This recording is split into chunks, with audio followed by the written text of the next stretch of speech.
3 months of freedom vanished the second Elena saw him across the restaurant. Adrian Volkov, the man who'd consumed her life with dangerous intensity, then disappeared without explanation. She'd moved on, started dating someone safe, someone normal. But Adrian didn't come to talk. He came to remind her of one brutal truth. In his world, what belongs to him stays his.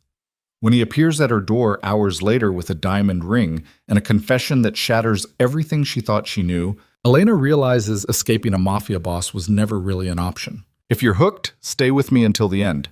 Hit that like button and comment with your city so I can see how far this story travels. The rain started just as Elena's fork touched her plate. She noticed because Daniel had been mid-sentence, talking about some project at work, something involving quarterly reports and budget approvals, and the sudden drumming against the restaurant windows made him pause.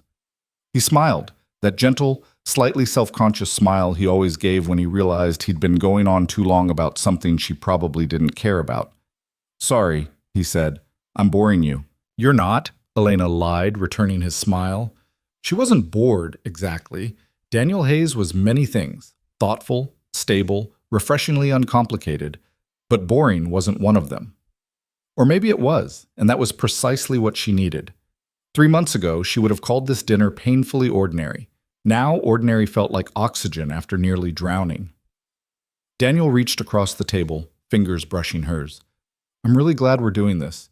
You seem lighter lately." "I feel lighter." It wasn't entirely untrue. The knot in her chest that had lived there for months had finally started to loosen. She slept through the night now, stopped jumping at shadows. The constant hum of anxiety that had followed her everywhere, wondering when he'd show up, what he'd say, whether she'd imagined the whole thing, had finally begun to fade. Adrian Volkov was gone. Actually, properly gone this time. And she was fine with it. She had to be. "I was thinking," Daniel continued, his thumb making small circles on her palm, "maybe next weekend we could—" He stopped, not because the waiter appeared or because someone knocked over a glass. He stopped because Elena's entire body had gone rigid, her eyes fixed on something over his shoulder. "Elena?" She couldn't breathe. Across the restaurant, standing near the entrance like he'd materialized out of the rain itself, was Adrian. He wore black. He always wore black.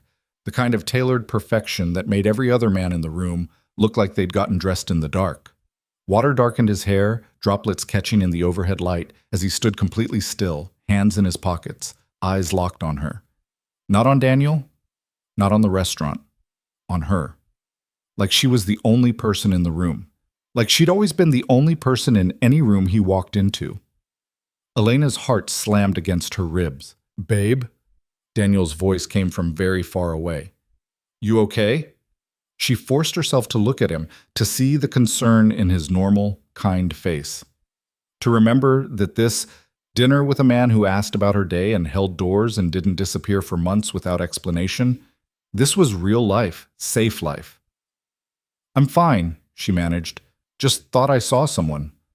When she looked back, Adrian was gone. The spot where he'd stood was empty. Just the hostess station and a couple waiting for their table. No trace of him anywhere, like he'd never been there at all. "Elena, you're shaking." She was. Her whole body was trembling, fork rattling against her plate. "I need a minute," she said, standing too quickly. Her chair scraped loudly. "Bathroom. Do you want me to— I'm fine, just give me a second."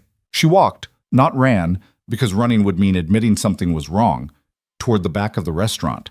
The bathroom was down a narrow hallway past the kitchen, and she pushed through the door like she was breaking the surface of water. The mirror showed her exactly what she expected: pale skin, wide eyes, lips she'd been biting without realizing. She looked terrified. Because she was terrified. Not of Adrian, or not exactly. Of what seeing him meant. Of the fact that 3 months of careful reconstruction could collapse in a single glance. Her phone buzzed. Unknown number. Her hand shook as she opened the message. "You look beautiful tonight, but you already know that." Another buzz. "He doesn't deserve you," and another. "I'll be at your apartment in 1 hour. We need to talk." Elena stared at the screen until the words blurred. Then she deleted the messages, blocked the number, and gripped the edge of the sink until her knuckles went white. This wasn't happening. She wouldn't let it happen. When she returned to the table, Daniel had paid the check. "I thought we could head out," he said carefully. "You seem like you're not feeling well." "I'm okay, really." "Elena." He stood, taking her jacket from the back of her chair and holding it open for her. "You've been gone 20 minutes, and you look like you've seen a ghost." Maybe she had. They walked to her apartment in silence. The rain had softened to a drizzle, and Daniel kept his arm around her shoulders, protective, steady, everything Adrian had never been. "Do you want to talk about it?" he asked when they reached her building. "There's nothing to talk about. If something's wrong, nothing's wrong." She kissed him quickly, cutting off whatever he'd been about to say. "I'll call you tomorrow." She could feel his confusion, his worry, but she couldn't deal with it. Not when every nerve in her body was screaming that Adrian Volkov had just walked back into her life. Her apartment was on the 3rd floor, a small one-bedroom she'd moved into after everything fell apart. New place, new start, new Elena. She climbed the stairs instead of taking the elevator, needing the time to think. Maybe he wouldn't show up. Maybe those texts were just his way of rattling her, reminding her he was still out there. Maybe he was sitting on the floor outside her door. Elena stopped 3 steps from the landing. Adrian looked up, and for a second, just 1 second, something raw crossed his face. Then it was gone, replaced by that controlled, unreadable expression she knew too well. "You blocked my number," he said. "You're not supposed to be here." "I know. I meant what I said 3 months ago. We're done." "I know that too." He stood, and she hated how her body reacted, the way her pulse jumped, the way her breath caught. He moved like violence in slow motion, all leashed power and dangerous grace. "Then why are you here?" Adrian's jaw tightened. "Because I tried to stay away. I really did. You succeeded for 3 months. Every single day." His voice was low, controlled, but something burned underneath. "Every single day I told myself you were better off without me. Safer, happier." "I am." "Are you?" The question hung between them. Elena's hand shook as she dug her keys from her purse. "You need to leave." "I will, after you hear me out." "I don't want to hear, Elena." He said her name like it hurt. "Please." She should have slammed the door in his face, should have called the police, called Daniel, called anyone. Instead, she unlocked her apartment and walked inside, leaving the door open behind her. Adrian followed, closing it with a quiet click that sounded too final. Her apartment was small, but hers. Bookshelves she'd built herself, plants she actually managed to keep alive, art prints that made her smile. Normal things, safe things. Adrian looked around like he was cataloging every detail, and she hated that she noticed how out of place he seemed here. Too large, too intense, too everything. "Nice place," he said. "Cut the small talk."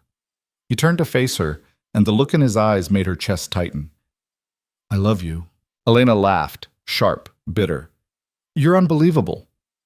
"I know how that sounds. Do you? Because from where I'm standing, it sounds like manipulation. Like you're saying whatever you think will work." "It's the truth." "The truth." She threw her purse on the couch, anger finally cutting through fear. "The truth is you disappeared. For months. No calls, no texts, no explanation. And now you show up at my dinner with my boyfriend.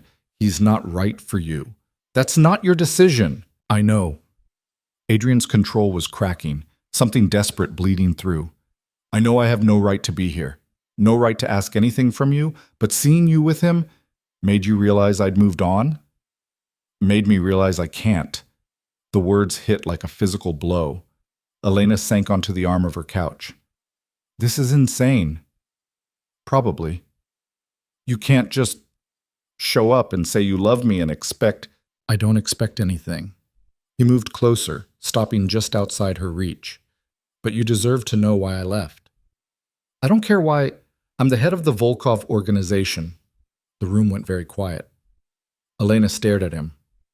"What?"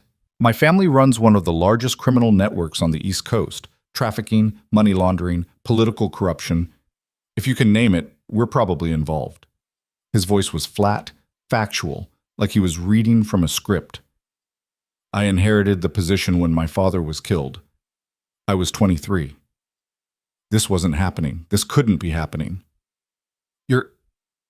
You're a criminal? I'm a lot of things, most of them not good. Elena stood, needing distance, needing space to process. All those months we were together, I kept you separate from it, as separate as I could. That's why you never let me meet your friends, never took me to your place. Yes. And the disappearing, the last-minute cancellations? Business. The word was bitter in his mouth. The kind I couldn't tell you about. She pressed her palms to her eyes, trying to think through the shock. Why are you telling me this now? Because I can't lie to you anymore, and because, he paused, because the life I lead, it's dangerous for me and for anyone close to me. I thought if I walked away, you'd be safe, that you'd forget about me and move on and be happy. I am happy. Bullshit. The word cracked through the air. Adrian closed the distance between them, and she could see the strain in his face, the exhaustion, the desperation he was barely holding back. You're pretending, he said quietly. Dating some guy who probably plans your dates a week in advance and never surprises you. Having dinners where you smile and nod and don't feel a damn thing. That's not... I saw your face tonight, Elena. When you looked at me. You felt something. Fear, she whispered. I felt fear. Not just fear. He was right. She hated that he was right. This is insane, she repeated. You're a criminal. You just admitted to... I know what I am. His voice gentled, and somehow that was worse. I'm not asking you to forget that. I'm not asking you to pretend I'm something I'm not. Then what are you asking? Adrian reached into his jacket and pulled out a small black box. Elena's heart stopped. I'm asking you to marry me. The box opened to reveal a diamond that probably cost more than her entire apartment. Simple, elegant, devastating. You've lost your mind. Probably. I'm dating someone else. I know. You're a mobster. Yes. And you think showing up with a ring is going to... No. Adrian set the box on her coffee table, hands steady even though his voice wasn't. I think you have every right to slam that door in my face and never see me again. But I also think you deserve to know that I didn't leave because I wanted to. I left because I thought it was the only way to keep you safe. And now? Now I realize something worse than me being in your life. What's that? You being in danger because I'm not. The words didn't make sense. What are you talking about? Adrian's expression darkened. Someone found out about you. About us. One of my competitors, a man named Viktor Zharkov. He's been looking for leverage against me for months. And he found it. Cold dread pooled in Elena's stomach. He knows about me. He knows I cared about you. That's enough. But we're not together anymore. You left. Everyone knows you left. Doesn't matter. Adrian's jaw clenched. Victor doesn't need facts. He needs belief. And he believes you're my weakness. So what? I'm just supposed to hide? Change my name? Run? You could. That's not an answer. The other option is you marry me.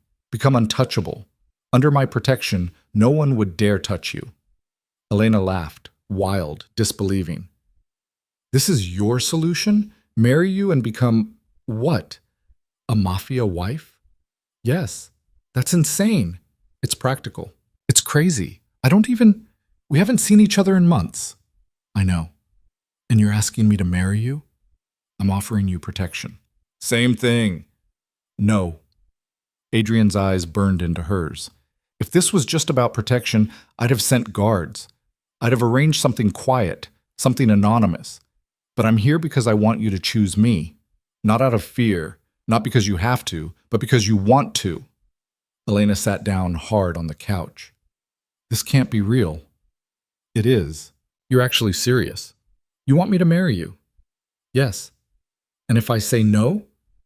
Something shuddered in his expression. Then I'll assign security. Someone you'll never see, but who will make sure nothing happens to you. And I'll walk out that door and never contact you again. You promise? Yes. She should say no, should tell him to leave and take his ring and his protection and his insane proposal and never come back. But a small, traitorous part of her whispered, what if he's telling the truth?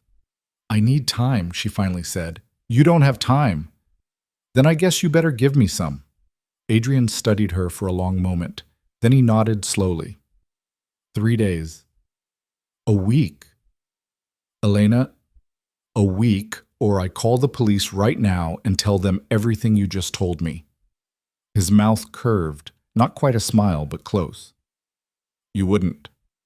Try me. They stared at each other, and she could see him calculating, weighing options. Finally, he pulled out his phone and made a call. Send a detail to... He glanced at her. What's the address? She told him, hating herself for it. 24/7 rotation. No contact with the principal unless absolutely necessary. He listened to something on the other end. I don't care what it costs. Just do it. He hung up. You have a week. Armed security outside your building starting in 20 minutes. You already had people watching me. Of course I did. The casual admission should have terrified her. Instead, it felt almost expected. Adrian picked up the ring box and set it on the table between them. Think about it. Really think about it. Because once you say yes, there's no going back. And if I say no, then you never see me again. He moved toward the door, and Elena's chest constricted. Adrian, he stopped, hand on the doorknob. Why now? Why not weeks ago, months ago? When he turned back, the mask had slipped completely. What she saw underneath was raw and real and terrifying in its intensity. Because I saw you with him tonight, smiling, holding his hand, living the normal life I can't give you. His voice dropped. And I realized I'd rather drag you into my world than watch you be happy in his. The confession hung in the air between them, selfish, honest, devastating. That's the most honest thing you've ever said to me, Elena whispered. I know. Then he was gone, the door clicking shut behind him with a finality that echoed through her suddenly empty apartment. Elena stared at the ring box on her coffee table, light catching in the diamond's facets, throwing tiny rainbows across her ceiling. 3 months of freedom, destroyed in a single night. She picked up her phone and called Daniel. Hey, he answered immediately. Are you okay? I need to tell you something. The pause was heavy. Okay. Not over the phone. Can you come over tomorrow? Elena, you're scaring me. I'm scaring myself. Another pause. I'll be there first thing in the morning. Thank you. She hung up and sat in the darkness, holding the ring box but not opening it. Outside, she heard a car pull up. The security Adrian had promised. Men with guns, watching her building, keeping her safe from threats she'd never even known existed. Her phone buzzed. A different unknown number. Sleep well, Elena, and think carefully, because whatever you decide in the next 7 days will change everything. She blocked that number too. Then she opened the ring box and stared at the diamond, seeing her reflection fractured in its depths. Somewhere in the city, Adrian Volkov was probably sitting in some expensive penthouse, surrounded by the violence and power he'd been born into, probably planning, calculating, already knowing what her answer would be before she did. And the worst part, the absolutely terrifying part, was that she wasn't sure he was wrong. Potem. Day 2. 2. Daniel arrived at 8 in the morning with coffee and pastries, his face creased with worry. Okay, he said, setting the bag on her counter. Talk to me. Elena had been up all night, rehearsing this conversation. She'd written it out, deleted it, written it again. Nothing sounded right. I lied to you, she started. His expression didn't change. About what? About my past. About why I moved here. About everything. Daniel pulled out a chair and sat down slowly. I'm listening. So she told him. Not everything. Not the criminal empire part, not the threats. But enough. About Adrian. About the relationship that had consumed her. About the way he'd disappeared.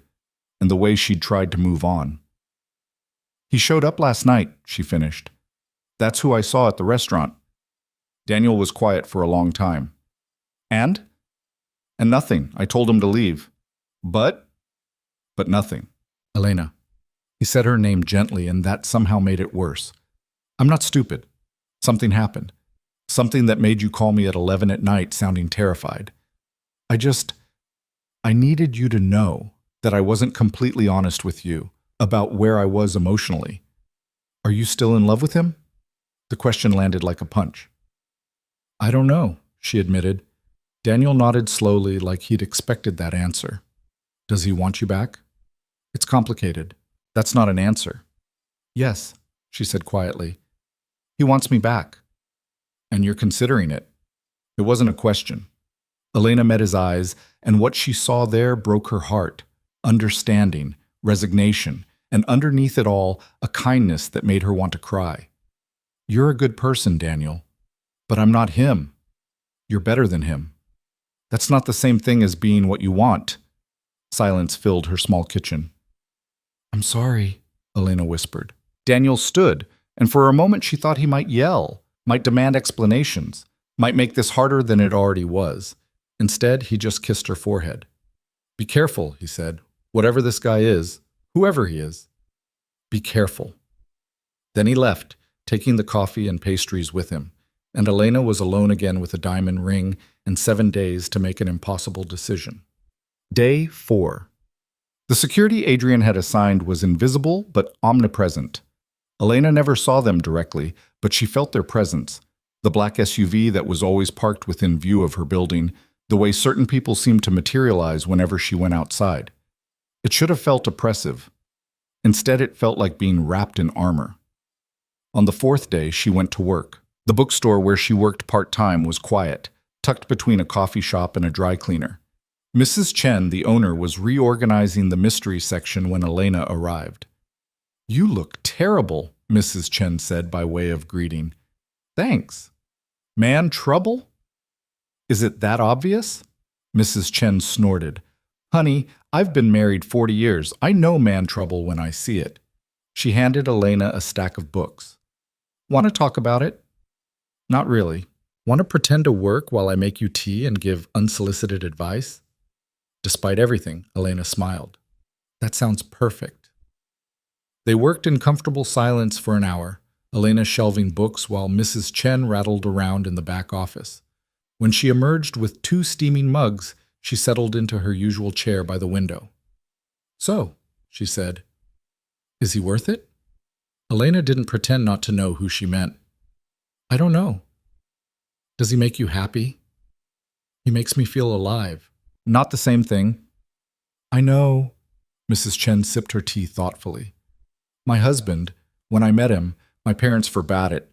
He was poor, uneducated, wrong religion, wrong everything. They said I'd regret it. Did you? Every day, she grinned, and I'd do it again in a heartbeat. Because being with him, even when it's hard, even when we're fighting or broke or lost, it feels right. Like I'm exactly where I'm supposed to be. And if he was dangerous? If being with him put you at risk? Mrs. Chen's expression sobered. Then I'd have to decide if loving him was worth dying for. The words hung in the air. That's a hell of a choice, Elena said quietly. Love usually is. Day 6, the attack came at 2 in the morning. Elena was half asleep when the sound of breaking glass jolted her awake. She grabbed her phone, heart hammering, and had just enough time to register the shadow moving across her living room before someone tackled her, a hand clamped over her mouth. Quiet. Not a threat. A command. She bit down hard, tasting blood, and her attacker swore. But instead of pulling away, he just gripped tighter, dragging her toward the window. Then the door exploded inward. Adrian's men moved like shadows, 3 of them, guns drawn, faces covered. The man holding Elena released her and dove for his own weapon, but he was too slow. 2 shots, silenced but devastating, and he dropped. Elena scrambled backward, pressing against the wall, watching as the security team swept her apartment with military precision. Clear. Clear. Package secure. One of them, the leader, she guessed, turned to her. Miss Carter, we need to move you. Now. I'm not going anywhere until... That wasn't a request. But before they could reach her, another figure appeared in the doorway. Adrian. He looked like violence personified, dark suit disheveled, jaw tight, eyes scanning her with an intensity that stole her breath. Are you hurt? Elena shook her head, not trusting her voice. Check the perimeter, Adrian ordered his men. I want to know how they got past you. They dispersed immediately, leaving her alone with him. Adrian crossed to her in 3 strides, hands framing her face, thumbs brushing her cheekbones. Are you sure you're not hurt? I'm fine. You shot him. Yes. Is he dead? Yes. The casual confirmation should have horrified her. Instead, she just felt numb. This is what you meant, she said, about the danger. Yes. How did they find me? Doesn't matter. What matters is, how did they find me, Adrian? His jaw clenched. Victor has people everywhere, probably been watching you for weeks. And your security didn't notice? Clearly not. The self-recrimination in his voice was brutal. Elena pulled away from his touch, needing space to think. This is insane. Someone just tried to kidnap me. In my own apartment. I know. And you killed him. I'd kill anyone who touched you. The simple truth of it hit her like a wave. You can't stay here, Adrian continued. It's not safe. Nowhere's safe. My home is. Elena laughed, sharp, bitter. Your home, where the head of a crime family lives. Yes. That's your solution? Lock me in a fortress? For now. And then what? Adrian's expression hardened. Then you marry me, take my name, and become untouchable. Or you don't, and I put you somewhere so far off the grid that Victor will never find you. Those are my options? Prison or witness protection? Those are your options for staying alive. The truth of it settled over her like ice water. Elena looked at the body on her floor. The man who'd been sent to take her, who'd probably been following orders, who was now dead because Adrian Volkov didn't tolerate threats to what was his.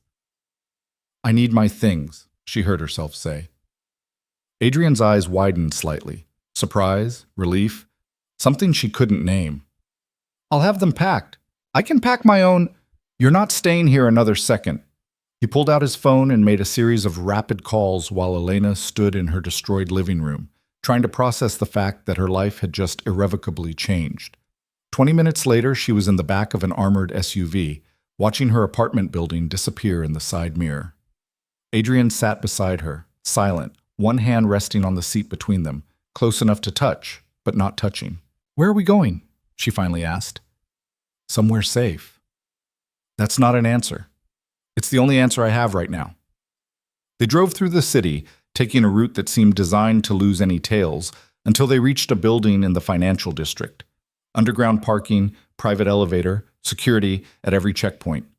Adrian's penthouse occupied the entire top floor.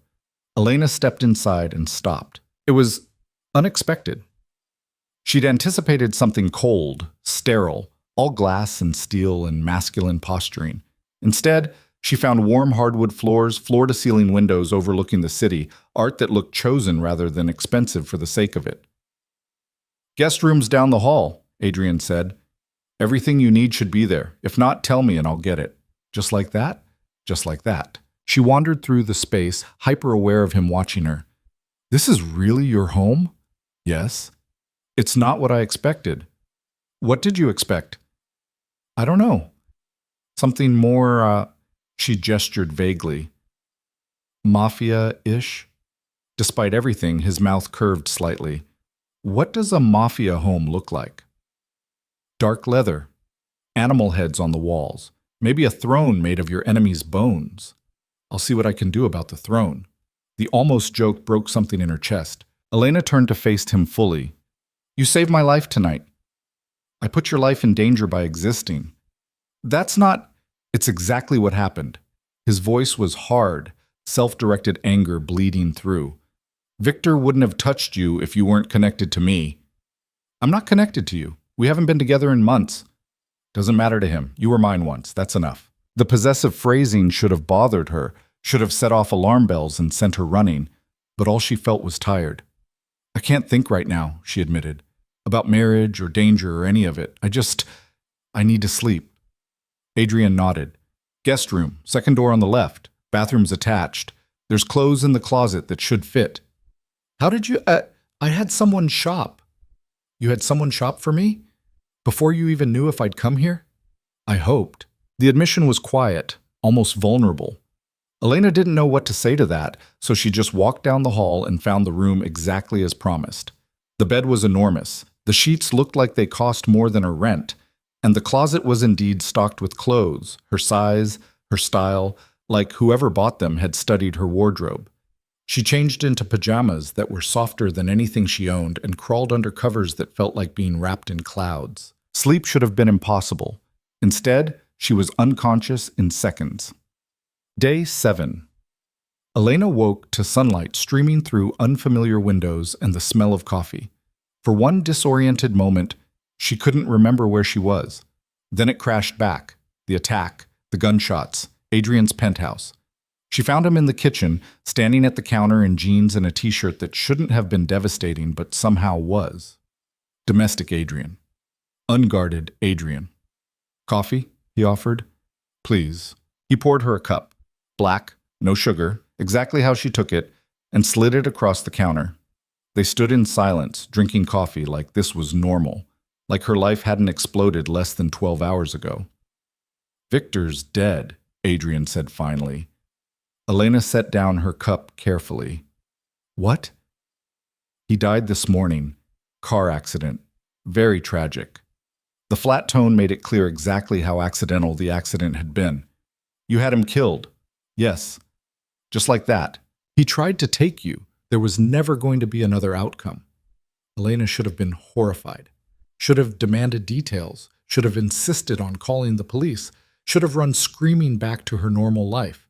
Instead, she just asked, "Is it over?" For now.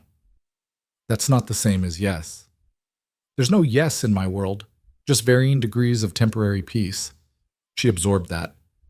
So I'm safe? Safer. And if I go home, back to my apartment, my job, my life? Adrian's expression shuddered. You could. I'd still assign security, but yes, you could go back. And the proposal? Still stands. Elena looked at him, really looked at him, at the exhaustion bruising his eyes, the tension in his shoulders, the way his hands gripped his coffee cup like it was the only thing keeping him grounded. Why me? She asked quietly. You could have anyone, someone from your world who understands it, who wouldn't need protection or explanations or, I don't want anyone else. That's not an answer. It's the only one I have. They stared at each other across the kitchen island, two people who'd tried to walk away and failed spectacularly. I don't love Daniel, Elena said. Adrian went very still. I wanted to, I tried to, but every time he kissed me, every time he talked about the future, all I could think was that it felt wrong, not bad, just not right. Elena, let me finish. She set down her coffee. You're dangerous. Your world is dangerous. Being with you means living with the constant knowledge that someone might use me to hurt you, that I might wake up to men breaking into my apartment, that the person I love might not come home someday. Yes, Adrian said quietly, all of that is true. And you still want me to marry you? Yes. Why? He crossed to her, moving slowly, giving her time to pull away. When he reached her, his hands came up to frame her face with a gentleness that contrasted everything about him. Because when I'm with you, he said, voice rough, I remember what it's like to be human. Not just the head of an organization or my father's legacy or a weapon pointed at anyone who crosses us. Just a man who loves a woman who sees him clearly and chooses him anyway. I haven't chosen anything yet. I know. Elena reached up, covering his hands with hers. If I say yes, and I'm not saying I will, but if I did, what would that actually mean, day to day? It would mean you'd live here, with me, protected, always. It would mean some of your freedom gets traded for security. It would mean the world would see you as mine, which makes you powerful and endangered in equal measure. And us? I can't promise you easy. I can't promise you safe. I can't even promise you normal. His thumbs brushed her cheekbones. But I can promise you that I will burn down anything that tries to hurt you. I can promise you that you'll never wonder where you stand with me. And I can promise you that whatever life we build, it'll be honest. Honestly dangerous. Yes. Elena closed her eyes, feeling the weight of the decision crushing down on her. I need to think. How long? Give me until tonight. Adrian nodded and stepped back, releasing her. Tonight, then. He left her alone in the kitchen with her coffee and her thoughts and a decision that would change everything. The day passed in a strange limbo. Adrian disappeared into his office for hours, the sound of low voices and ringing phones filtering through the closed door. Elena explored the penthouse, finding pieces of him in unexpected places. Worn paperbacks on a shelf, a guitar in the corner of the living room, photographs of people she didn't recognize. In his bedroom, which she found by accident while looking for a bathroom, everything was dark and minimal, except for one thing: a sketch pad on his nightstand, filled with drawings of her. Her face, her hands, her sleeping, her laughing. Page after page of her, captured in charcoal and graphite, detailed enough to make her chest ache. She closed the pad carefully and left before he could catch her snooping. By evening, she'd made her decision. She found him on the balcony, standing at the railing, looking out over the city. The sun was setting, painting everything in shades of amber and gold. "Adrian!" He turned, and she could see the tension in every line of his body. Waiting, bracing. Elena pulled the ring box from her pocket. She'd found it in her bag, packed along with her other things, and held it out. "Ask me again." His eyes widened. "Elena, ask me properly this time. Not as protection or strategy or practicality. Ask me because you want to, because you mean it." Adrian took the box, then dropped to one knee right there on the balcony, backlit by the dying sun. "Elena Carter," he said, voice steady despite the emotion burning in his eyes. "I love you. I've loved you since the first time I saw you. Marrying me will be dangerous and complicated and probably insane, but I swear to you, on everything I have, everything I am, that I will spend every day of my life protecting you, choosing you, loving you. Will you marry me?" The city stretched out below them, a million lights flickering to life as darkness fell. Elena looked at this man, this dangerous, complicated, impossible man, and made her choice. Yes. The word was barely a whisper, but it echoed like thunder. Adrian stood, hands shaking as he slipped the ring onto her finger. It fit perfectly. Then he kissed her, deep and desperate and devastating, and Elena kissed him back, tasting promise and danger and a future she couldn't begin to predict. When they finally broke apart, she rested her forehead against his. "No regrets?" he asked quietly. "Ask me in 50 years. His laugh was soft, genuine, and more beautiful than anything she'd ever heard. Behind them, the city glittered and hummed, full of violence and possibility, and all the chaos that came with loving someone who lived in shadows. But for right now, in this moment, Elena felt something she hadn't felt in months. She felt home. The ring felt heavier than it looked. Elena turned her hand in the morning light, watching the diamond catch fire, throwing tiny prisms across Adrian's white sheets. He was still asleep beside her, one arm draped across her waist in a possessiveness that didn't end even in unconsciousness. She'd said yes 12 hours ago. 12 hours, and already her entire world had shifted on its axis. Her phone buzzed on the nightstand. She reached for it carefully, trying not to wake Adrian, but his arm tightened immediately. "Don't," he mumbled into the pillow. "It might be important." "Nothing's more important than this." Despite everything, she smiled. "You're surprisingly romantic for a crime boss." "Don't tell anyone. It'll ruin my reputation." She checked the phone anyway. 7 missed calls from Mrs. Chen, 3 from her landlord, and a text from a number she didn't recognize. The text just said, "Congratulations on your engagement. We should talk soon." M. "Who's M?" Elena asked. Adrian was awake instantly, all traces of sleep vanishing. He took the phone, read the message, and his expression went dark. "My uncle." "You have an uncle?" "Unfortunately." He deleted the message and handed back her phone. "Mikhail Volkov, my father's younger brother. He's been difficult since I took over the organization." "Difficult how?" "He thinks the position should have gone to him, that I'm too young, too reckless, too soft." Elena raised an eyebrow. "You? Soft?" "Comparatively speaking." Adrian sat up, running a hand through his hair. "He's going to have opinions about our marriage." "Should I be worried?" "No, but you should be prepared." Before she could ask what that meant, his phone rang. He glanced at the screen and swore softly. "Mikhail," Elena guessed. "Worse." "My mother," he answered in rapid Russian, his tone respectful but strained. Elena couldn't understand the words, but she didn't need to. The conversation was clearly not going well. When he finally hung up, he looked exhausted. She wants to meet you. That's good? My mother doesn't do anything that's simply good. She's strategic about everything, including family dinners. When? Tonight. Elena's stomach dropped. Tonight? Adrian, I don't know anything about your family, your world, what I'm supposed to. Hey. He turned to face her fully, hands framing her face. Breathe. I can't breathe. I'm meeting your crime family mother tonight. She's not that bad. You're a terrible liar. His mouth quirked. She's gonna love you. How do you know? Because I love you. And my mother respects very few things, but genuine feeling is one of them. Elena wanted to believe him, but the knot in her stomach suggested this was going to be significantly more complicated than he was making it sound. They spent the morning in careful domesticity, coffee, breakfast that Adrian cooked with surprising competence, the newspaper spread across the counter.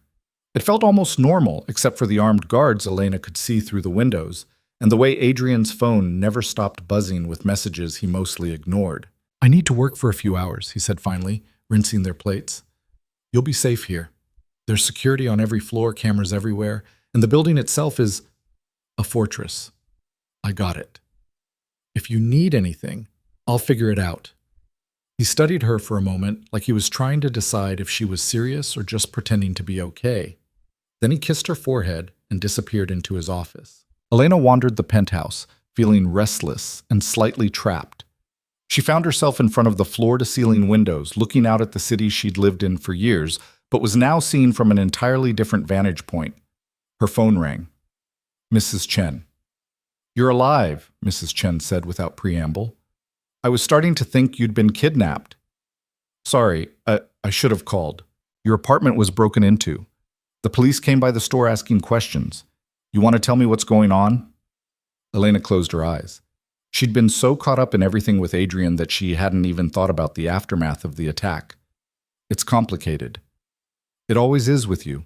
Mrs. Chen's tone softened. Are you safe? Yes. Are you sure? I'm with someone who can protect me. The man from before? The one who made you feel alive? Yes. Mrs. Chen was quiet for a long moment. Just promise me you know what you're doing. I have no idea what I'm doing. Well, at least you're honest about it. She paused. Your job's here whenever you want it, if you want it. Thank you. After they hung up, Elena stood in the silence of Adrian's penthouse and tried to imagine going back to her old life. The bookstore, the small apartment, the simple routine of normal existence. It felt like trying to remember someone else's memories. By evening, she'd worked herself into a state of barely controlled panic about dinner with Adrian's mother. What do I wear? She asked, staring at the closet full of clothes that had been bought for her. What do I say? What do I not say? Adrian emerged from the bedroom in a dark suit, looking unfairly calm. Wear whatever makes you feel confident.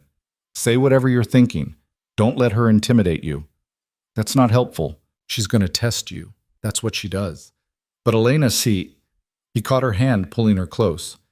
You already survived Victor's men breaking into your apartment. You can survive dinner with my mother. Those feel like very different skill sets. Not as different as you'd think. She chose a simple black dress, minimal jewelry, and pulled her hair back in a way that felt both polished and severe. When she looked in the mirror, she barely recognized herself. You look beautiful, Adrian said from the doorway. I look terrified. That too. The drive to his mother's house took 40 minutes, winding through increasingly expensive neighborhoods until they reached a gated estate that made Adrian's penthouse look modest by comparison. This is where you grew up? Elena asked as they pulled through the gates. Part of the time. We had other houses. Of course you did. The main house was all stone and old money, the kind of place that had probably been in the family for generations. A woman stood on the steps, late 50s, elegant in the way that only came from a lifetime of privilege and power. Katerina Volkov didn't smile as they approached. Adrian, she said, her accent subtle but present. You're late. Traffic. There's never traffic when you want there to be. Her gaze shifted to Elena, cataloging everything in a single sweep. So this is the girl who's caused such disruption. Mother, This is Elena Carter, my fiancée. Adrian's hand found the small of Elena's back, protective. Elena, my mother, Katerina. It's nice to meet you, Elena said, extending her hand. Katerina looked at it for a long moment before shaking it briefly. We'll see. Dinner was served in a dining room that could have seated 30, but held only 4. Katerina at the head, Adrian and Elena on one side. And across from them, a man Elena assumed was Mikhail. He was younger than Katerina, probably early 50s, with Adrian's dark eyes but none of his controlled restraint. He smiled when he saw them, but it didn't reach his eyes. Adrian, finally introducing us to your secret. Elena, my uncle Mikhail. Pleasure, Mikhail said, his tone suggesting it was anything but. Tell me, Elena, what do you do? I work in a bookstore. How quaint. Mikhail, Katerina said sharply. Manners. I'm simply curious about the woman who's managed to capture my nephew's attention. It's not a position many have achieved. The first course arrived, something expensive and probably delicious that Elena couldn't taste past the tension. So, Katerina said, dabbing her mouth with a napkin, how did you meet? Elena glanced at Adrian, who gave her a nearly imperceptible nod. Permission to be honest, or at least honest adjacent. At a coffee shop, Elena said. He spilled his drink on me. It wasn't exactly true. They'd met at a gallery opening, both reaching for the same champagne glass, but it felt safer than the real story. And you found this charming? Mikhail asked. I found him persistent. Adrian's mouth curved slightly. Persistent, Katerina repeated. Yes, that does sound like Adrian. His father was the same way. Once he decided he wanted something, there was no dissuading him. The mention of Adrian's father shifted something in the room. You must understand, Elena, Katerina continued, that marrying into this family is not like marrying into others. There are expectations, responsibilities. I understand that. Do you? Mikhail leaned forward slightly. Do you understand that you'll be scrutinized by everyone in our circle? That your every action will reflect on Adrian and, by extension, on all of us? I understand that I love your nephew. The rest, I'll figure out. Mikhail laughed, sharp and humorless. Love. How refreshingly naive. That's enough, Adrian said quietly, but there was steel underneath. Is it? Because I think it's important that your fiancé understands what she's agreeing to. This isn't some romantic fairy tale, Elena. This is a business, and marriages in our world serve strategic purposes. Then it's good that our marriage serves one, Elena said, meeting his gaze directly. Protection, legitimacy, union. Mikhail's eyes narrowed. Adrian's been coaching you. Adrian's been honest with me about everything. Everything? Mikhail's smile turned sharp. Has he told you about Prague? About what happened to the Kozlov family? Mikhail, Katerina's voice could have cut glass. We don't discuss business at dinner. Of course not. How uncivilized of me. But his eyes stayed on Elena, calculating. The rest of dinner passed in tense civility. Katerina asked polite questions about Elena's family, her education, her interests. Mikhail made pointed comments disguised as small talk, and Adrian sat beside Elena, a coiled spring ready to snap at the first real threat. When they finally escaped to the car, Elena felt like she'd survived a battle. That was worse than the break-in, she said. Adrian laughed, genuine and surprised. You did well. Your uncle hates me. My uncle hates everyone. Don't take it personally. And your mother? Is reserving judgment, which from her is practically approval. They drove in silence for a while, the city lights blurring past the windows. What's Prague? Elena asked finally. Adrian's hands tightened on the steering wheel. Something that happened a long time ago. How long? 5 years, before I met you. What happened? He was quiet for so long that she thought he might not answer. Then, the Kozlov family tried to move into our territory. My father was still alive then, but he was sick, dying, so I handled it. Handled it how? Permanently. The single word carried the weight of violence she could only imagine. How many people? She asked quietly. Does it matter? It might. Adrian pulled the car over suddenly, parking on an empty street. He turned to face her, and the look in his eyes was raw, I'm not a good man, Elena. I've done things that would make you sick. Ordered deaths, sanctioned violence, made decisions that prioritized power over people. That's who I am. That's who I'll always be.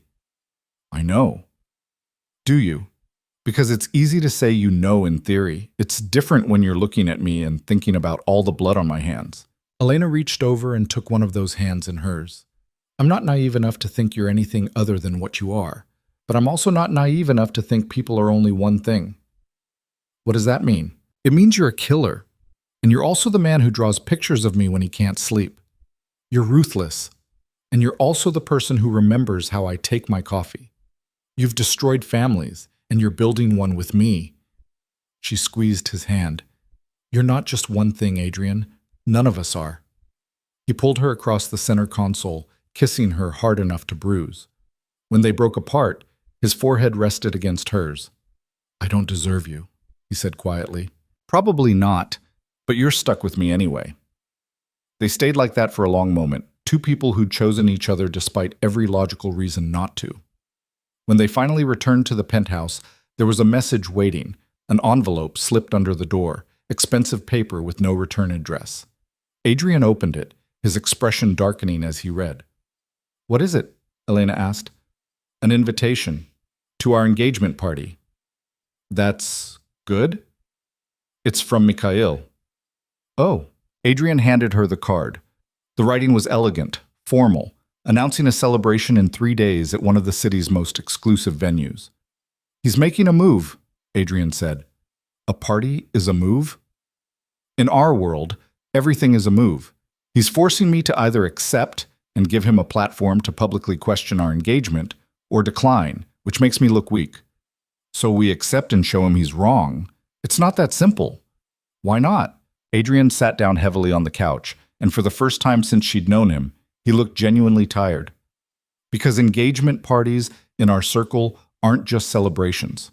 They're political theater. Every family in the organization will be there, watching, judging, looking for weakness. Elena sat beside him. Then we don't give them any. You don't understand what you're agreeing to. Then explain it to me. So he did. For the next hour, Adrian walked her through the landscape of his world, the families that made up the organization, the alliances and feuds that went back generations, the delicate balance of power that kept everything from exploding into open war. Mikhail's been building support, Adrian explained, quietly, carefully. He thinks I'm too young to hold the position, that my father's death left a vacuum that should have been filled by experience, not heredity. But you were your father's choice. His choice, not everyone else's. And our marriage threatens that? Our marriage proves I'm building something beyond just maintaining power, that I have priorities outside the organization. He looked at her. In Mikhail's eyes, that makes me vulnerable. Elena absorbed this. So what do? We go to the party. We show them we're united. And we hope that's enough. And if it's not, Adrian's expression hardened. Then we deal with whatever comes next. The next 3 days passed in a blur of preparation. Adrian had a team of people. She wasn't entirely sure what to call them, since crime family event planners seemed both accurate and absurd, who descended on the penthouse with fabric swatches and guest lists and 1,000 questions Elena had no idea how to answer. Do you have a preference for flowers? A woman named Irina asked, showing Elena pictures that all looked identical. Not really. What about music? Classical, jazz, modern? Whatever's appropriate. Irina's expression suggested Elena was being deliberately difficult. Mrs. Volkov, these decisions reflect on you and your husband. He's not my husband yet. In our world, the engagement is as binding as the marriage. People will be watching to see what kind of woman Adrian has chosen. The weight of it settled over Elena like a heavy coat. She was being evaluated, categorized, judged before she'd even stepped into the role. What would you choose? Elena asked finally. Irina blinked, surprised. Me? You know this world. You know what people expect. What would you do? A small smile crossed Irina's face, the first genuine expression Elena had seen from her. White roses. String quartet for cocktail hour, jazz trio for dinner. And I'd make sure everyone knew you picked everything yourself, even if you didn't. Why? Because strength in our world isn't always about being the loudest. Sometimes it's about appearing effortlessly in control.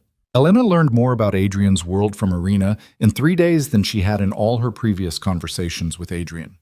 The unspoken rules, the political undercurrents, the way every gesture and choice carried meaning beyond the surface. By the time the party arrived, Elena felt like she'd crammed for an exam in a subject she'd never studied. The venue was a historic building downtown, all marble columns and gilded ceilings, and the kind of old money elegance that money couldn't buy. Elena arrived with Adrian, wearing a dress that probably cost more than her car, deep emerald that Irina had insisted would photograph well and signal both sophistication and boldness. The moment they walked in, every conversation in the room paused. "Remember," Adrian murmured, his hand at the small of her back, "you belong here. Don't let anyone make you feel otherwise." Then they were surrounded. People Elena didn't know offered congratulations that felt like assessments. Women with sharp eyes and sharper smiles asked questions designed to trip her up. Men evaluated her like she was a business acquisition. And through it all, Mikhail watched from across the room, a smile playing at his lips. "Adrian," a voice called. An older man approached, distinguished in the way that came from decades of power. "Congratulations on your engagement." "Thank you, Victor." "Wait, Victor?" Elena's confusion must have shown, because the man smiled. "Not that Victor, my dear. I'm Victor Sokolov. The late Victor Zharkov was a distant cousin, poor judgment on his part, going after Adrian's interests." The casual mention of the man who'd tried to have her kidnapped, who'd been killed for it, sent ice through Elena's veins. "Elena is still adjusting to our world," Adrian said smoothly.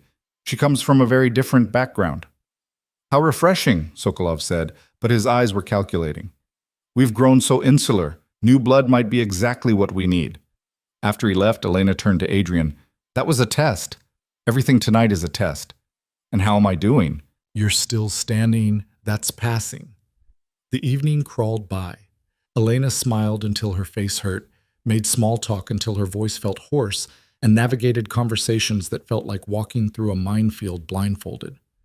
Finally, Mikhail approached. "Elena, you look lovely." "Thank you. I wanted to apologize for the other night. I may have been harsh." "You were honest. I appreciate that." "Did you?" Mikhail's smile didn't waver. "I wonder if Adrian has been equally honest with you." Meaning there are aspects of our business that even those closest to us don't always understand. He glanced at Adrian, who'd been pulled into conversation across the room. "For instance, did he tell you about the expansion into the port district?" Elena kept her expression neutral. "We've discussed his business interests. But has he told you what that expansion requires? The partnerships being formed, the territories being negotiated?" "I'm sure Adrian shares what I need to know." "Of course. But sometimes what we need to know, and what we should know, are different things." Mikhail leaned in slightly. "Be careful, Elena. Love is wonderful, but in our world, it can also be a liability." Before she could respond, Adrian materialized at her side. "Mikhail, enjoying the party?" "Immensely. You've done well for yourself, nephew. Elena is quite formidable." After Mikhail left, Adrian's jaw was tight. "What did he say to you?" "Nothing I couldn't handle." "Elena, he's trying to make me doubt you, to question whether I know what I'm getting into." She turned to face Adrian fully. "But here's what I know. You're dangerous, your world is dangerous, and marrying you means accepting that. I decided that already. Some politician posturing at a party isn't going to change my mind." Something fierce and protective flashed in Adrian's eyes. "I love you." "I know. Now let's finish this party so we can go home." They made it another hour before Adrian declared they'd stayed long enough. As they were leaving, Katerina appeared. "Elena," she said. "A moment?" Adrian tensed, but Elena squeezed his hand. "I'll be right there." She followed Katerina to a quieter corner of the venue. "You did well tonight," Katerina said without preamble. "Thank you. I'm not complimenting you. I'm stating a fact." Katerina studied her. "When Adrian first told me about you, I thought you'd be a phase, a distraction, someone who'd disappear when the reality of our world became too much. And now? Now I think you might actually survive this." She paused. But surviving and thriving are different things. To thrive in our world requires more than love. It requires strength, strategy, and the willingness to do difficult things. I understand that. Do you? Because there will come a time when Adrian can't protect you from every threat, when you'll have to protect yourself, or him, or both. And in those moments, the woman you were before won't be enough. Elena held her gaze. Then I'll become someone else. Katerina's expression softened almost imperceptibly. Adrian chose well. Better than he knows. She left Elena standing there, processing the closest thing to approval she was likely to get from Adrian's mother. The drive home was quiet. Elena stared out the window, exhausted and overwhelmed and strangely exhilarated. "You're thinking too loud," Adrian said. "Your family is terrifying." "I know." "Your uncle is actively working against you." "I know that too." "And your mother just told me I'll have to become someone different to survive your world." Adrian pulled the car over again, apparently his preferred method for important conversations. "Is that what you want? To become someone different?" Elena considered the question. "I don't know, but I think maybe I already am." "What do you mean?" 3 days ago, I would have been terrified by everything that happened tonight. And I was terrified, but I was also something else. Angry, determined, like I wanted to prove to all of them that I belonged there. You do belong there. Because you say so. Because you held your own against some of the most dangerous people in the city without flinching. He cupped her face. You're stronger than you think. I hope you're right. I'm always right. You're really not. He kissed her then, soft and slow, a promise and a question all at once. When they finally made it back to the penthouse, Elena collapsed on the couch, kicking off shoes that had been slowly murdering her feet all night. "Never again," she declared. "We have the wedding still." "Don't remind me." Adrian sat beside her, pulling her feet into his lap and starting to massage them with surprising skill. "Where did you learn to do that?" Elena asked. "I contain multitudes." "That's not an answer." "My mother insisted I learn. Said a man who couldn't take care of the small things would never manage the large ones." Elena watched him, this complicated man who killed people and drew pictures and apparently gave excellent foot massages. "Tell me something true," she said quietly. "What do you want to know?" "Anything, something real about you that isn't about the organization or your family or the danger, just you." Adrian was quiet for a long moment, hands still working on her feet.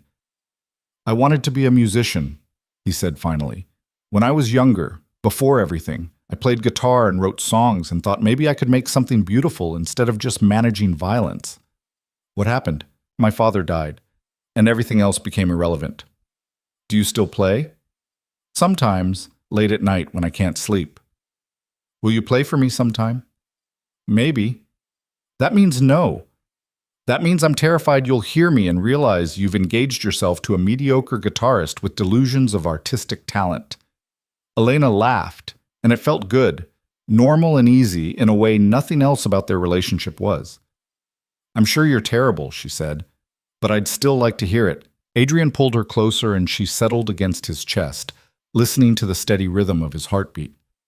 "We're really doing this," she said. "Having second thoughts?" "Third, fourth, and fifth thoughts. But I'm still here." "That's all I need." They sat in the darkness of his penthouse, the city glittering below them, and for the first time in days, Elena felt like she could breathe. Tomorrow would bring new challenges. Mikhail's machinations, the organization's politics, the constant navigation of a world she was still learning. But right now, in this moment, she had this. Adrian's arms around her, his heart beating against her cheek, and the choice she'd made to stay. It would have to be enough. The nightmare came 3 nights later. Elena woke gasping, the ghost of hands around her throat, the memory of breaking glass echoing in her ears.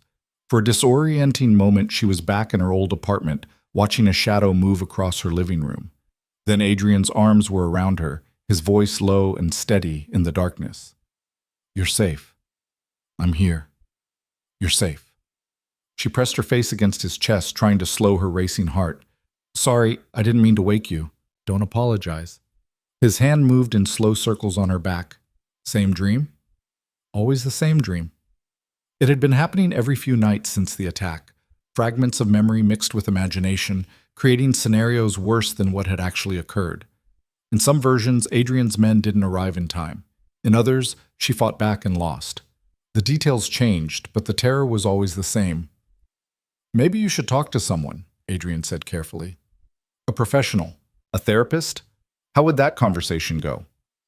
"Hi, I'm engaged to a mafia boss and men broke into my apartment to kidnap me. Can you help me process that?" "There are people who work with situations like ours." "Therapists for crime families? You'd be surprised what exists in this world." Elena pulled back enough to see his face in the dim light filtering through the windows. "Do you see anyone?" "I did, after my father died." "Did it help?" "It kept me from burning everything down, so yes, probably." She settled back against him, considering. "Maybe. After everything calms down." "Things don't really calm down in my world. They just shift to different types of chaos." Encouraging. They lay in silence for a while, and Elena was almost asleep again when Adrian spoke. "I'm sending you somewhere safe." She was awake instantly. "What?" "Just for a few weeks. There's a house upstate, completely secure. You can—" "No." "Elena." "I said no." She sat up, turning on the bedside lamp. "You're trying to hide me away?" "I'm trying to protect you." "From what?" Adrian sat up too, running a hand through his hair in frustration. "From whatever Mikhail is planning. He's been too quiet since the engagement party. That means he's working on something. So we deal with it together." "This isn't your fight." "The hell it isn't? I'm wearing your ring. I stood in front of your entire organization and claimed my place. You don't get to send me away the second things get difficult." "It's not about difficulty." "Then what's it about?" "Because from where I'm sitting, it looks like you're doing exactly what you did before, deciding what's best for me without actually asking me." Adrian's jaw clenched. "That's not fair, isn't it? 3 months ago you disappeared to protect me. Now you want to ship me off to some safe house. When does it end, Adrian? When do you trust that I can handle your world?" "I do trust you." "No, you don't. You love me, but you don't trust me to stand beside you when things get ugly." The words hung between them, sharp and true. "You're right," Adrian said finally, and the admission seemed to cost him. "You're right. I'm doing the same thing. But Elena, if something happens to you because of me, then it happens. That's the choice I made." "You don't understand what you're saying. Stop telling me what I understand." She was shouting now, months of frustration pouring out. "I'm not some fragile thing that needs to be locked away. I've survived your world so far, I can keep surviving it." "Surviving isn't living. And hiding isn't protecting." They stared at each other, both breathing hard, the argument crackling between them like electricity. "I can't lose you," Adrian said quietly. "Then stop trying to push me away." He reached for her, pulling her into his lap, and she went despite her anger, his forehead pressed against hers. "I don't know how to do this," he admitted. "How to let you in completely. How to accept that loving you means letting you face the same dangers I do. You learn. We both learn. What if I can't? Then we figure it out together. But Adrian," she pulled back to look at him directly. "I need you to stop making decisions for me. If there's a threat, tell me. If Mikhail's planning something, tell me. Let me choose how to respond. Even if your choice puts you in danger? Especially then." He studied her for a long moment, and she could see him struggling with it, the instinct to protect warring with the promise to include her. "Okay," he said finally, "but if I tell you to run, you run. No arguments, no hesitation. That's the compromise." "Deal." They sealed it with a kiss that tasted like relief and residual anger and the promise of something stronger than either emotion alone. The next morning, Adrian kept his word. He laid out everything over breakfast: maps, files, photographs. Mikhail's movements over the past month, the meetings he'd been taking, the alliances he was building. "He's consolidating support," Adrian explained, pointing to a series of names Elena didn't recognize. "Small families, mostly, people who feel overlooked or undervalued in the current structure." "What does he want?" "Control. He thinks if he can prove I'm unfit to lead, the council will vote to replace me." "Can they do that?" "Technically, yes. If there's unanimous agreement that the current head is failing in his duties." Elena studied the photographs. Mikhail's shaking hands with various men, always in public places, always with that calculating smile. He's building a case against you. And our marriage is part of his evidence.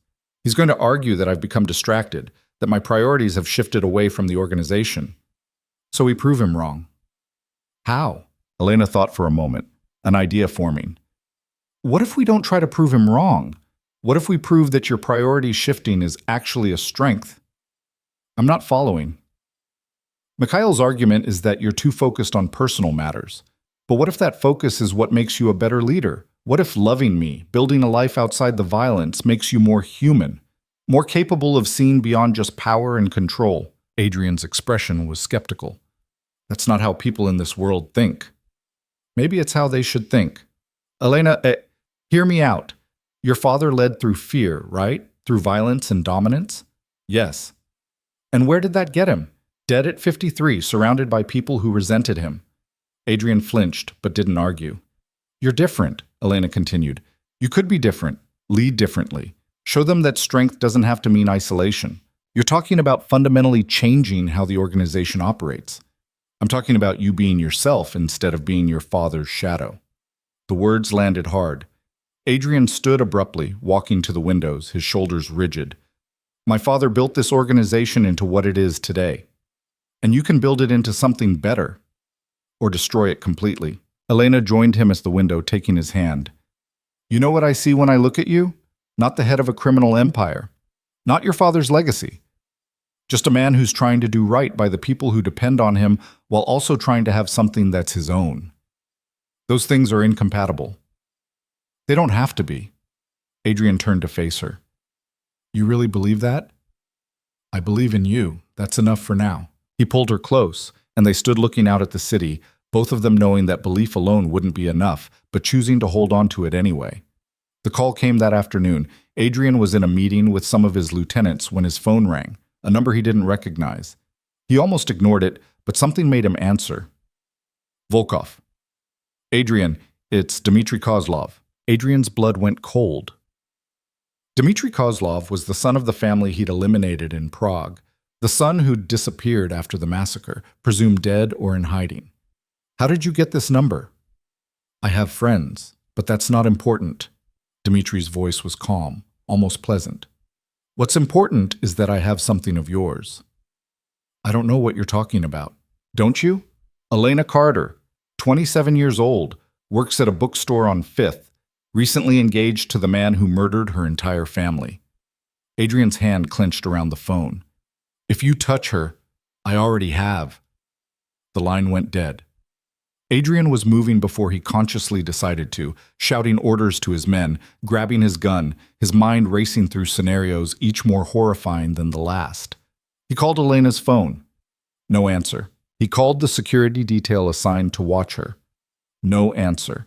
He pulled up the tracking app on his phone, the one Elena didn't know about but that he'd installed anyway, and watched the little dot that represented her location sitting stationary at the bookstore where she'd insisted on working today despite his protests.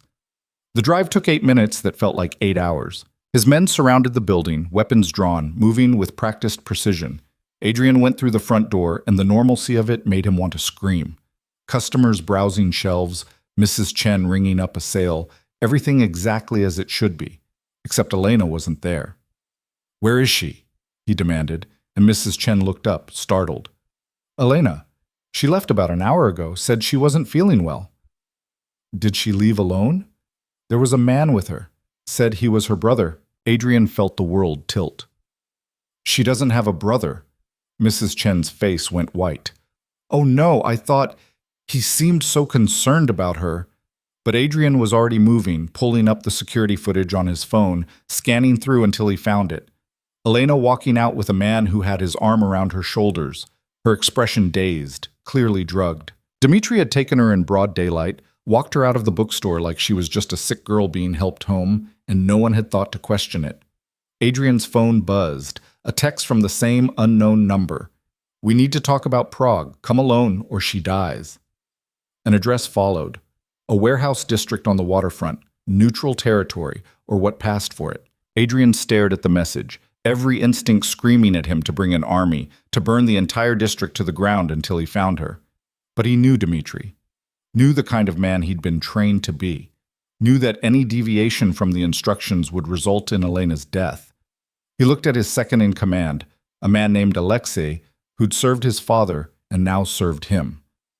"I'm going alone." That's suicide. That's the only option that keeps her alive. "Adrian, you have your orders. If I'm not back in 3 hours, you know what to do." Alexei's expression was grim, but he nodded. Adrian drove to the waterfront, every second stretching into eternity. The warehouse was exactly what he expected. Abandoned, isolated, perfect for an ambush. He walked in with his hands visible, gun holstered, looking for any sign of life. "Dmitri," he called. "I'm here. Let her go." Movement in the shadows. Then Dmitri stepped into view and Adrian's chest constricted. He looked so much like his father. Same dark eyes, same sharp features. Except his father had been a man in his prime when Adrian killed him. Dmitri was barely 25, still young enough to have his whole life ahead of him. A life Adrian had destroyed. "You came," Dmitri said. "I wasn't sure you would." "Where is she?" Dmitri gestured, and 2 men appeared, dragging Elena between them. She was conscious, but barely, head lolling, feet dragging. Everything in Adrian wanted to rush forward, to tear apart anyone who'd laid hands on her. But he forced himself to stay still. "Let her go," he said carefully. "Whatever you want, we can discuss it. But let her go first." "Whatever I want," Dmitri laughed, bitter and broken.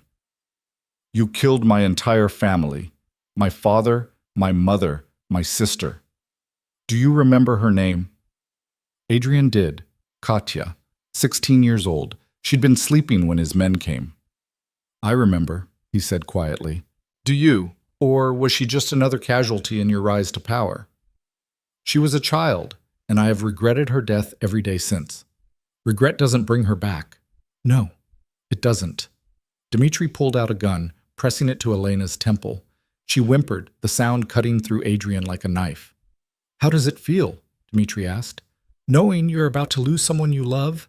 Knowing there's nothing you can do to stop it?" "If you kill her, you'll never leave this building alive." "I know. But at least you'll understand what you took from me." Adrian's mind raced, calculating angles, options, anything that would get Elena out of this alive. "You want revenge," he said. "I understand that. I'd want the same thing. But Elena had nothing to do with Prague. She didn't even know me then. She knows you now. She chose you. That makes her complicit. She's innocent. So was Katya." The truth of it hung between them, brutal and inescapable. "You're right," Adrian said, and watched Dmitri's eyes widen in surprise. "You're absolutely right. Your sister was innocent. Your family was innocent. And I killed them anyway because that's what this world taught me to do. That's what my father taught me. I don't want your excuses. I'm not making excuses. I'm telling you the truth. I was 24 years old and terrified of failing, of being seen as weak, of losing the only thing I had left after my father died. So when your father challenged our territory, I did what I thought I had to do. I eliminated the threat. You murdered children." "Yes." The word was raw, honest. "Yes, I did. And I have to live with that every single day. But Dmitri..." Adrian took a step forward, hands still visible. "Killing Elena won't bring your sister back. It won't undo Prague. It'll just create more death. Maybe that's what this world needs. More death, until there's no one left to keep this cycle going. Maybe, or maybe we could choose something different." "Like what?" "Like letting her go. Letting yourself walk away. Building a life somewhere far from all of this." Dmitri's laugh was hollow. "You think I can just walk away after everything? I think revenge doesn't end. It just keeps going until everyone's dead or broken. And I think you're smart enough to know that." For a long moment, no one moved. Then Elena's eyes fluttered open, focusing on Adrian with an expression that broke his heart. "Adrian," she whispered. "I'm here," he said, keeping his voice steady. "I'm right here."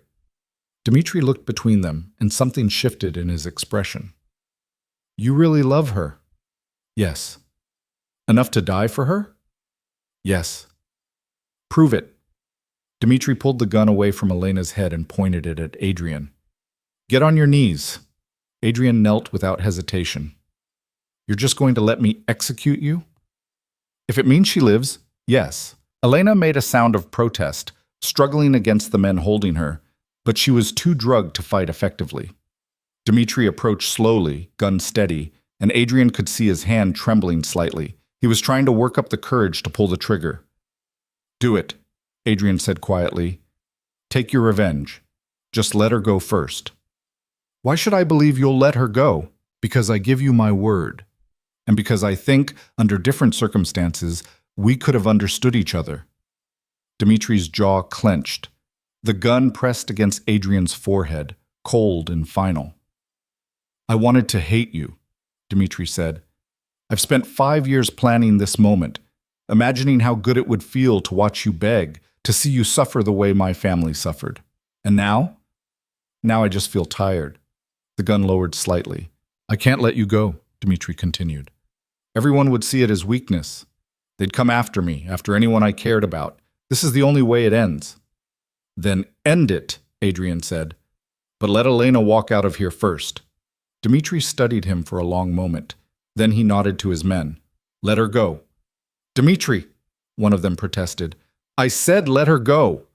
They released Elena, and she stumbled forward, falling to her knees beside Adrian. No, she said, her voice slurred but determined. No, I'm not leaving you.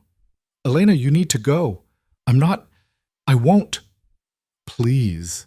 Adrian turned to look at her, memorizing her face. Please, just go. Live your life. Be happy. Not without you. You don't have a choice. Actually, a new voice said from the shadows. She does. Mikhail emerged from the darkness, flanked by a dozen armed men. Adrian's heart sank. This was it. The move Mikhail had been planning. He'd somehow learned about Dmitri, had probably helped orchestrate this whole thing, and now he was here to watch Adrian fall. But Mikhail wasn't looking at Adrian. He was looking at Dmitri. Dmitri Kozlov, Mikhail said. I'm disappointed. I expected better planning from you. This doesn't concern you, old man. Oh, but it does. You see, my nephew may be young and occasionally foolish, but he's still family. And in our world, family means something. Adrian's mind reeled. Mikhail was helping him? Besides, Mikhail continued, if anyone's going to remove Adrian from power, it'll be through legitimate channels, not some revenge-driven child playing at being dangerous. Dmitri's face hardened. Get out. This is between me and Volkov. No, I don't think so. Mikhail gestured, and his men raised their weapons. You have two options. Walk away now, alive, with enough money to start over somewhere far from here, or die in this warehouse, another casualty of a vendetta that should have ended years ago. You think you can just buy me off? I think you're smart enough to recognize when you're outmaneuvered. My men have been in position for the last 20 minutes. If you'd pulled that trigger, you'd have been dead before Adrian's body hit the ground. The standoff stretched, tension crackling through the warehouse. Finally, Dmitri lowered his gun completely. How much money? Mikhail named a figure that made even Adrian's eyebrows rise. And if I refuse?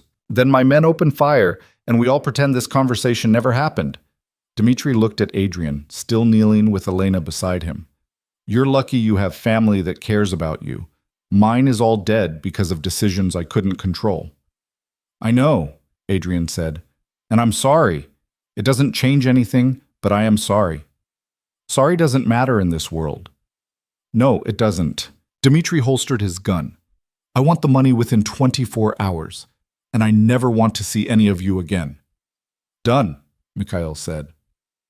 Dmitri and his men left, and the warehouse fell into heavy silence. Adrian helped Elena to her feet, checking her for injuries even though he knew the danger had passed. Are you hurt? Drugged, but okay. She swayed, and he caught her. You were going to let him kill you. To save you, yes. That's the stupidest thing I've ever heard. Probably, Mikhail cleared his throat. As touching as this is, we should leave before someone calls the police about the heavily armed men in the warehouse. Adrian turned to face his uncle. Why did you help me? Because despite what you think, I'm not trying to destroy you. I'm trying to make you stronger.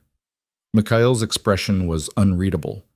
And because Katerina would never forgive me if I let her only son die in some warehouse over a 5-year-old grudge. Thank you. Don't thank me yet.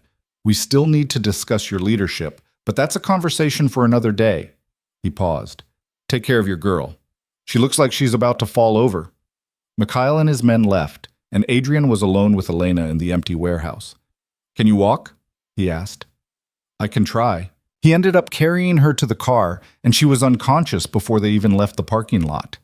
The drive back to the penthouse was a blur, adrenaline fading, leaving behind exhaustion and the crushing weight of how close he'd come to losing everything. The building's medical team was waiting when they arrived, checking Elena's vitals, confirming she'd been dosed with a powerful sedative but would be fine once it wore off. Adrian sat beside her bed, holding her hand, and tried to process everything that had happened. Dmitri's face, Katya's name, the gun against his forehead, the certainty that he was about to die. And Mikhail saving him instead of letting him fall. His phone buzzed. A message from his uncle. The council wants a meeting, tomorrow, 8 p.m. Be ready. Adrian stared at the message, understanding what it meant. The reckoning was coming. Elena woke to sunlight and the worst headache of her life. For a moment, she couldn't remember why her skull felt like it was splitting open. Then it came back in fragments. The bookstore, a man's concerned face, the sickly sweet smell of something chemical, Adrian kneeling with a gun to his head. She sat up too quickly and immediately regretted it. Easy. Adrian was there instantly, steadying her. The doctor said the sedative would leave you with a nasty hangover. Hangover is an understatement. Her mouth tasted like metal and regret. How long was I out? 18 hours.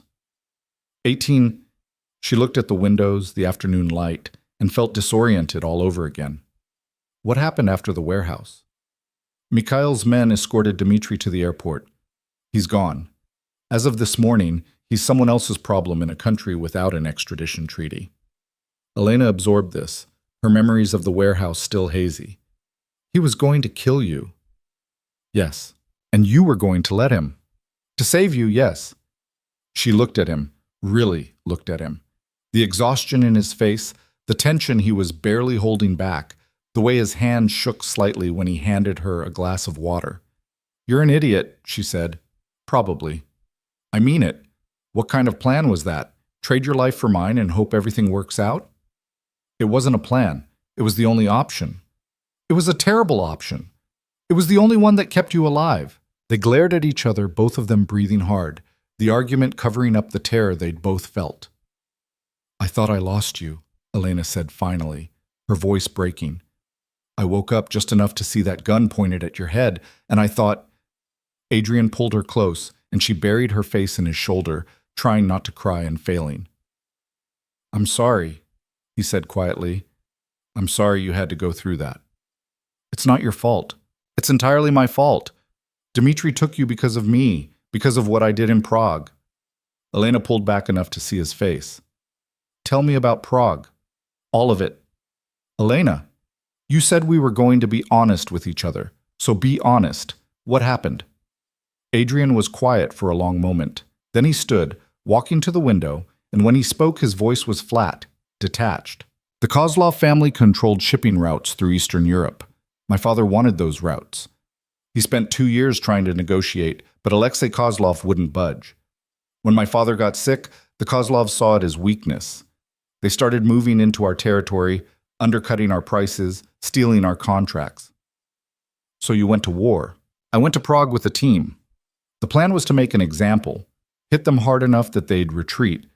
But when we got there, he paused, and Elena could see the muscle in his jaw working. Alexei was armed. His wife was armed. His oldest son was armed.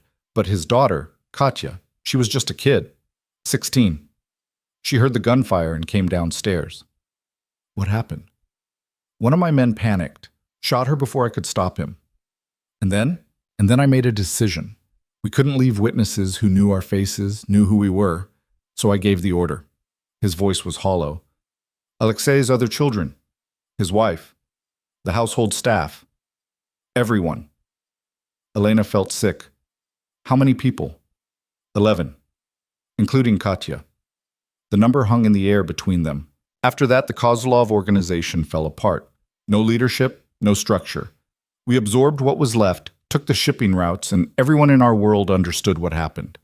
That I was willing to do what my father had always done, that I was just as ruthless. But you weren't, Elena said quietly.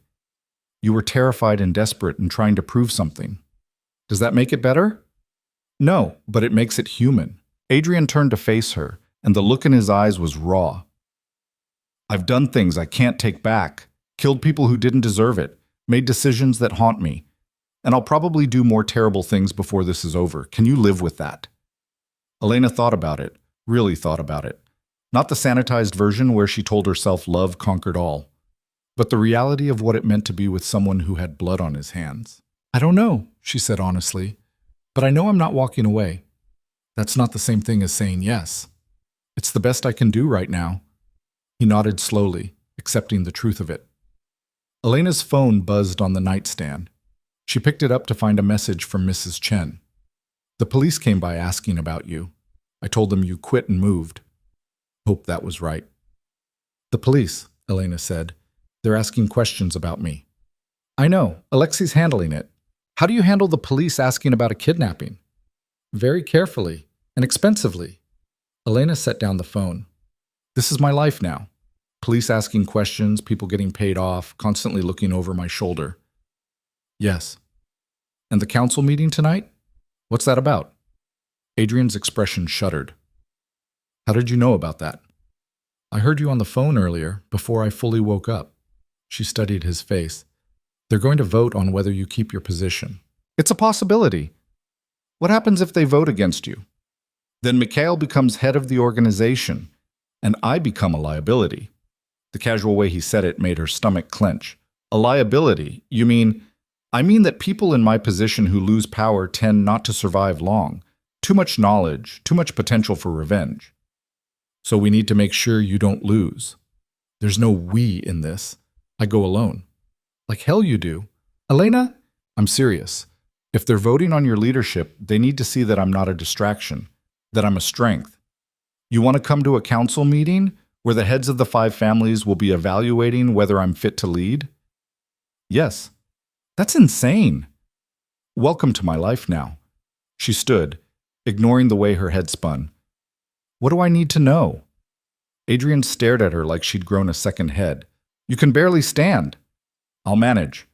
Now tell me about the council. He recognized when he had lost an argument. 5 families make up the council. Mine, obviously. The Petrovs, who control the financial sector. The Morozovs, who handle enforcement and security. The Bailovs, who run the political connections. And the Orlovs, who manage the international operations. And Mikhail is a wild card. Technically, he's part of the Volkov family, so he doesn't get a separate vote. But he has influence. If he's been building alliances like I think he has, he could sway the council against me. What's the vote about specifically? My fitness to lead. Whether the choices I've made recently, he gestured vaguely, and Elena knew he meant her. Demonstrate poor judgment or dangerous distraction. So we prove them wrong. How? Elena thought for a moment. By showing them that having something to protect makes you stronger, not weaker. That you're not just maintaining your father's empire, you're building something better. That's a nice speech, but these people don't care about better. They care about power and profit. Then we show them how our marriage serves both. Adrian's expression was skeptical, but he didn't argue. They spent the afternoon preparing. Adrian walked her through the key players, who could be trusted, who was loyal to Mikhail, who would vote based on pure self-interest. Elena listened, memorizing names and faces, understanding that tonight could determine everything. By the time they needed to leave, Elena had changed into a dress that Irina had sent over. Deep navy, conservative but commanding. She looked at herself in the mirror and barely recognized the woman staring back. Ready? Adrian asked from the doorway. No, but let's go anyway. The council meeting was held in a private room at an exclusive club downtown. The kind of place that didn't advertise, where membership was invitation only and everyone knew everyone else's secrets. They arrived to find the other council members already assembled, 4 men in expensive suits, each representing decades of accumulated power. Dmitry Petrov was the oldest, probably in his 70s, with sharp eyes that missed nothing. Sergei Morozov was younger, built like he'd done his own enforcement work before rising to leadership. Alexei Belov was smooth and political, already smiling and greeting. And Viktor Orlov, the same Viktor who'd congratulated them at the engagement party, watched them enter with an expression Elena couldn't read. Mikhail sat slightly apart from the others, positioned like he was observing rather than participating. "Adrian," Dmitry Petrov said, "and this must be your fiancée. How unexpected that you'd bring her." "Elena is part of my life. If the council has concerns about my judgment, she should be here." "How very modern of you." Petrov's tone suggested that wasn't a compliment. They took their seats at the table. Adrian at one end, the council members along the sides, Elena beside Adrian in a chair that had clearly been added last minute. "Let's begin," Petrov said. "We're here because concerns have been raised about your leadership, Adrian. Specifically, whether personal matters have compromised your ability to serve the organization's interests." "I'm aware of the concerns," Adrian said calmly, "and I'm prepared to address them." "Are you prepared to address the fact that your relationship has already resulted in violence?" This from Sergei Morozov. "The incident with Dmitry Kozlov put our entire operation at risk.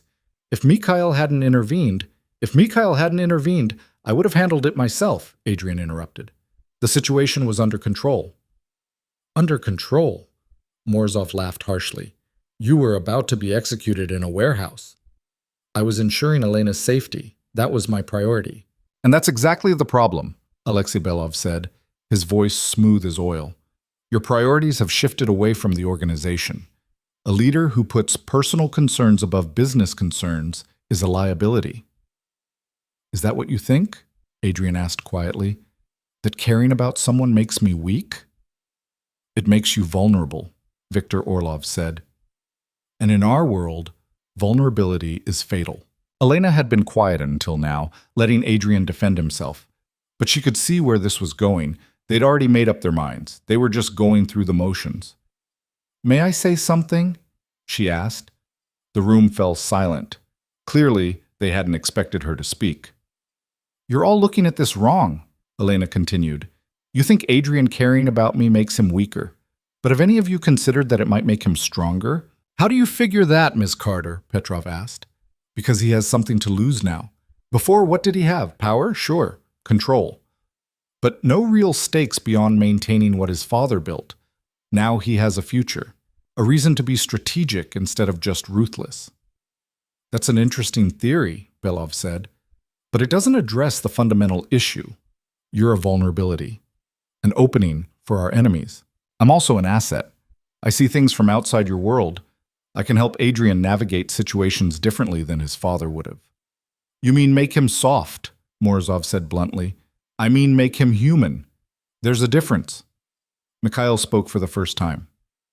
"And what if being human gets him killed? Gets all of us exposed?" Elena turned to face him directly. "Then you'll have been right, and you can vote him out.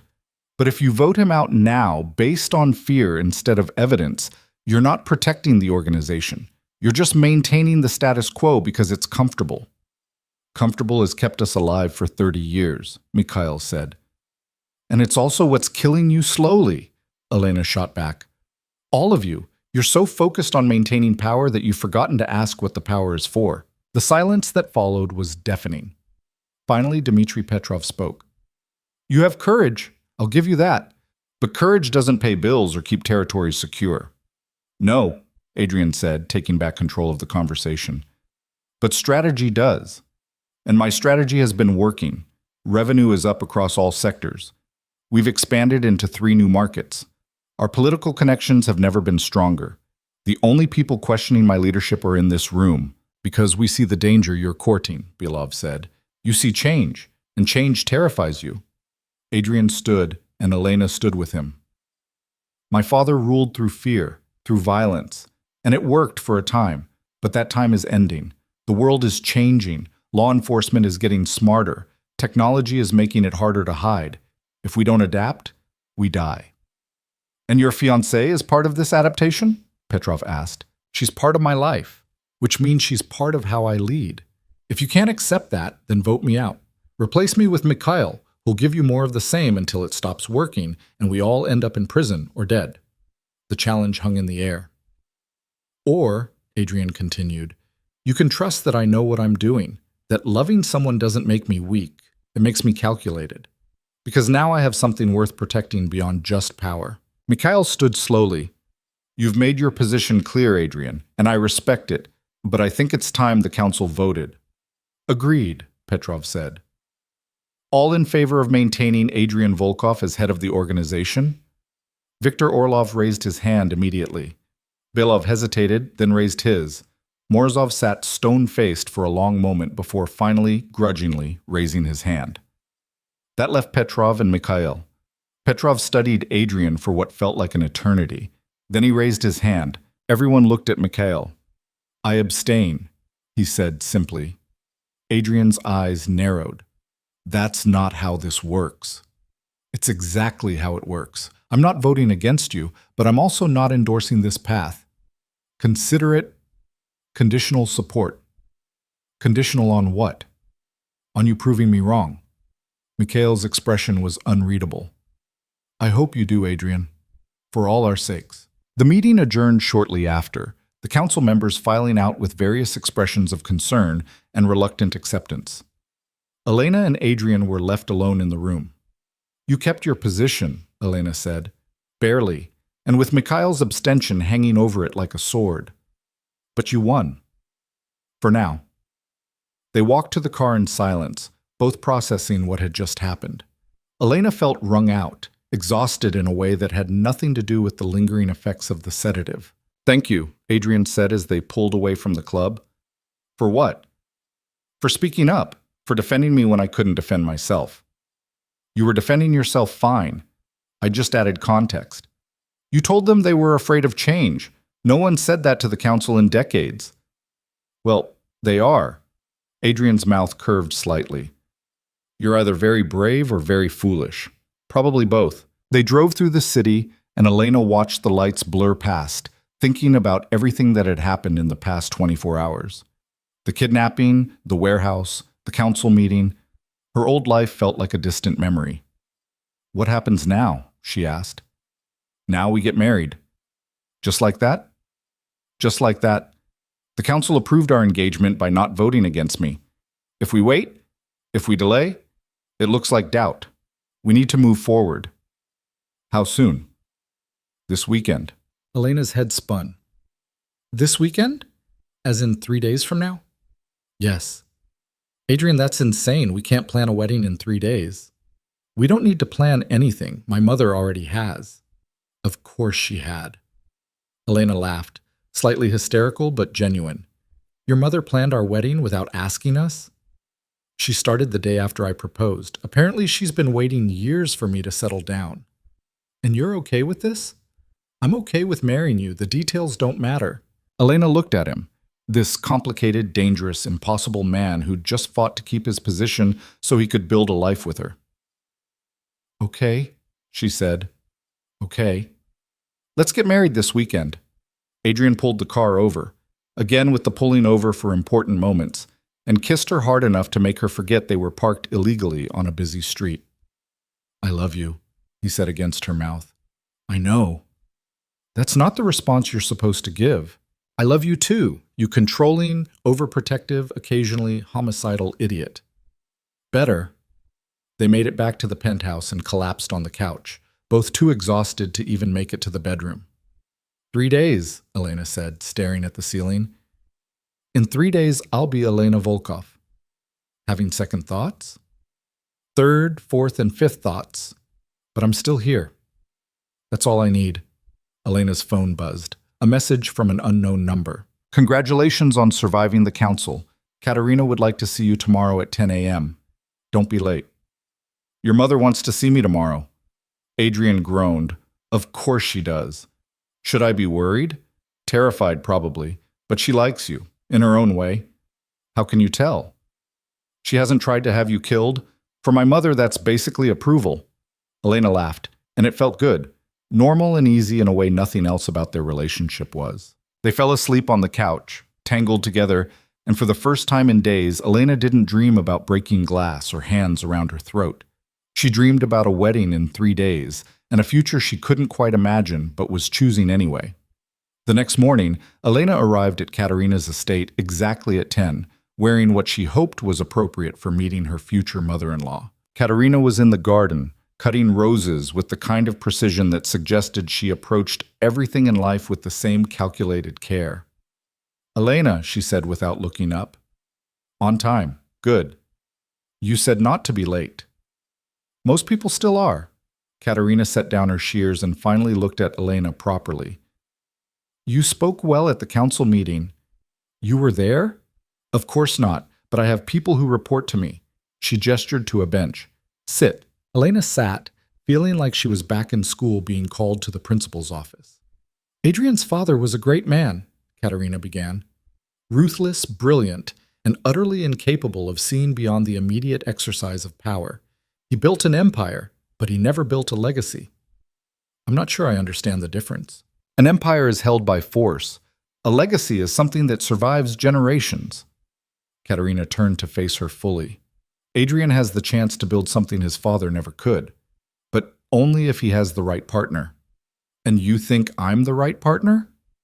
"I think you're brave enough to tell the council they're cowards, which is either monumentally stupid or exactly what this family needs." She paused. "Time will tell which." "That's not exactly a ringing endorsement." "I don't do ringing endorsements. I do honesty." Katerina pulled out a small box from her pocket. "This was my mother's. She wore it when she married my father.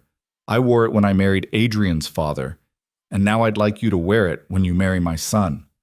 She opened the box to reveal a delicate platinum bracelet, inlaid with diamonds and sapphires.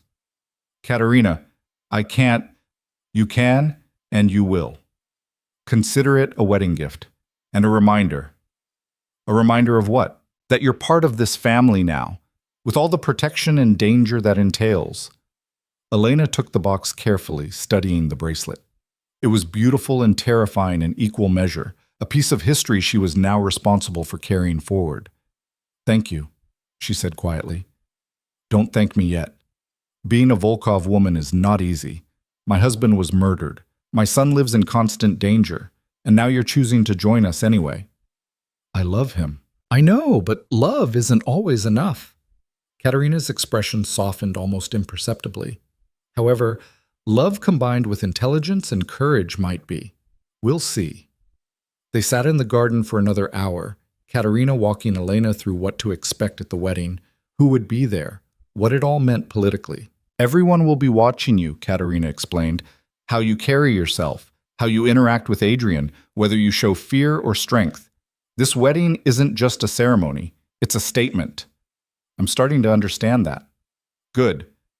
Then you'll also understand that once you say those vows, there's no going back. You'll be a Volkov, and Volkovs don't run." "I'm not planning to run." "We'll see," Katerina said again, but this time it almost sounded like approval. Elena left the estate with the bracelet in her purse and a growing sense of what she was actually stepping into. This wasn't just a marriage. It was a transformation. She met Adrian for lunch at a quiet restaurant, and he immediately noticed something was different. "What did my mother say to you?" "That being a Volkov woman is difficult, and I might not survive it." "That sounds like her." "She also gave me this." Elena showed him the bracelet. Adrian's eyes widened. "That was my grandmother's." "Your mother said I should wear it at the wedding." "That's—" He seemed genuinely moved. "That means she approves. She's never given that to anyone." "Should I be honored or terrified?" "Both, probably." They ordered food neither of them ate, too focused on the reality that in 2 days they'd be married. "Are you sure about this?" Adrian asked.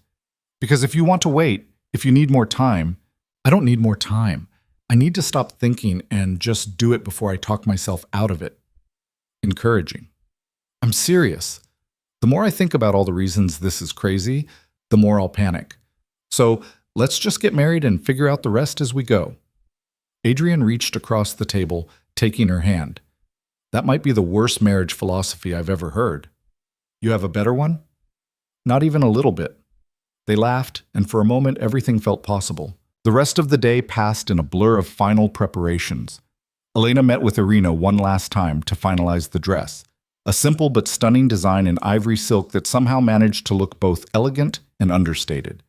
She signed documents she barely understood, but that made their marriage legally binding in ways that extended far beyond normal matrimonial law. And she tried very hard not to think about the fact that in 48 hours, her entire life would change irreversibly. That night, lying in bed beside Adrian, she finally asked the question that had been haunting her. What if I'm not strong enough for this? Then we'll figure it out together. That's not an answer. It's the only answer I have. He pulled her closer. Elena, I can't promise you this will be easy. I can't promise you won't regret it sometimes. But I can promise you that whatever comes, we face it together. Together, she repeated, testing the word. Together. She fell asleep to the sound of his heartbeat, steady and sure, and dreamed of a future that terrified and exhilarated her in equal measure. In 2 days, she would become Elena Volkov, and there would be no going back. The morning of her wedding, Elena woke up alone. She found a note on Adrian's pillow, his handwriting sharp and precise. Tradition says, I'm not supposed to see you before the ceremony. My mother insisted. I'll be waiting at the end of the aisle. Don't be late. I love you. Elena held the note for a long moment, then got out of bed and tried not to think about the fact that in 6 hours, she'd be married to a man who ordered executions and drew pictures of her when he couldn't sleep. Irina arrived at 8 with a team of people Elena didn't know.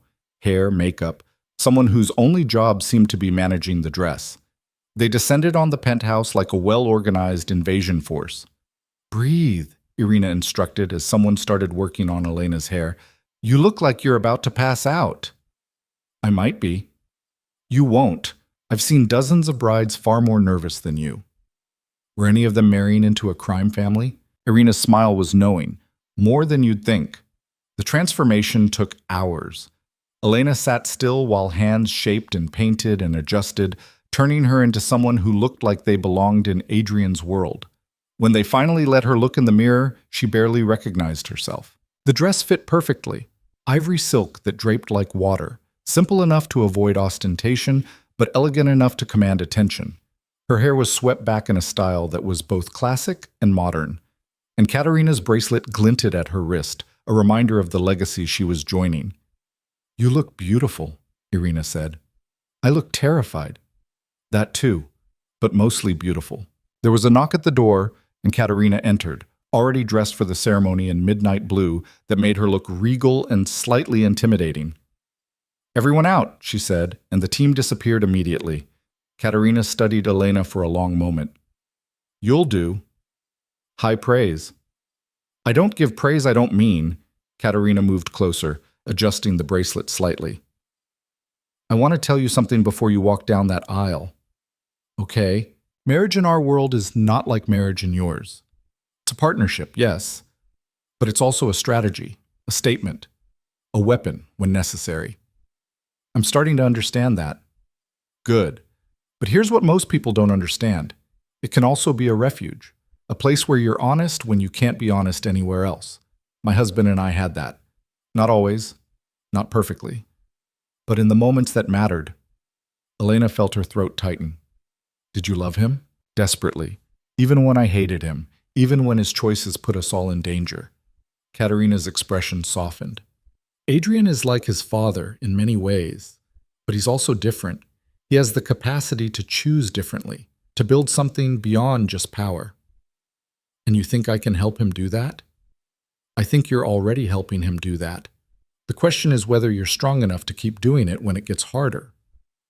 I don't know if I am. None of us do. We just keep going anyway. Katerina squeezed her hand briefly. Welcome to the family, Elena. Try not to get yourself killed. Then she was gone, leaving Elena alone with her reflection and 6 hours of preparation condensed into a single moment of choice.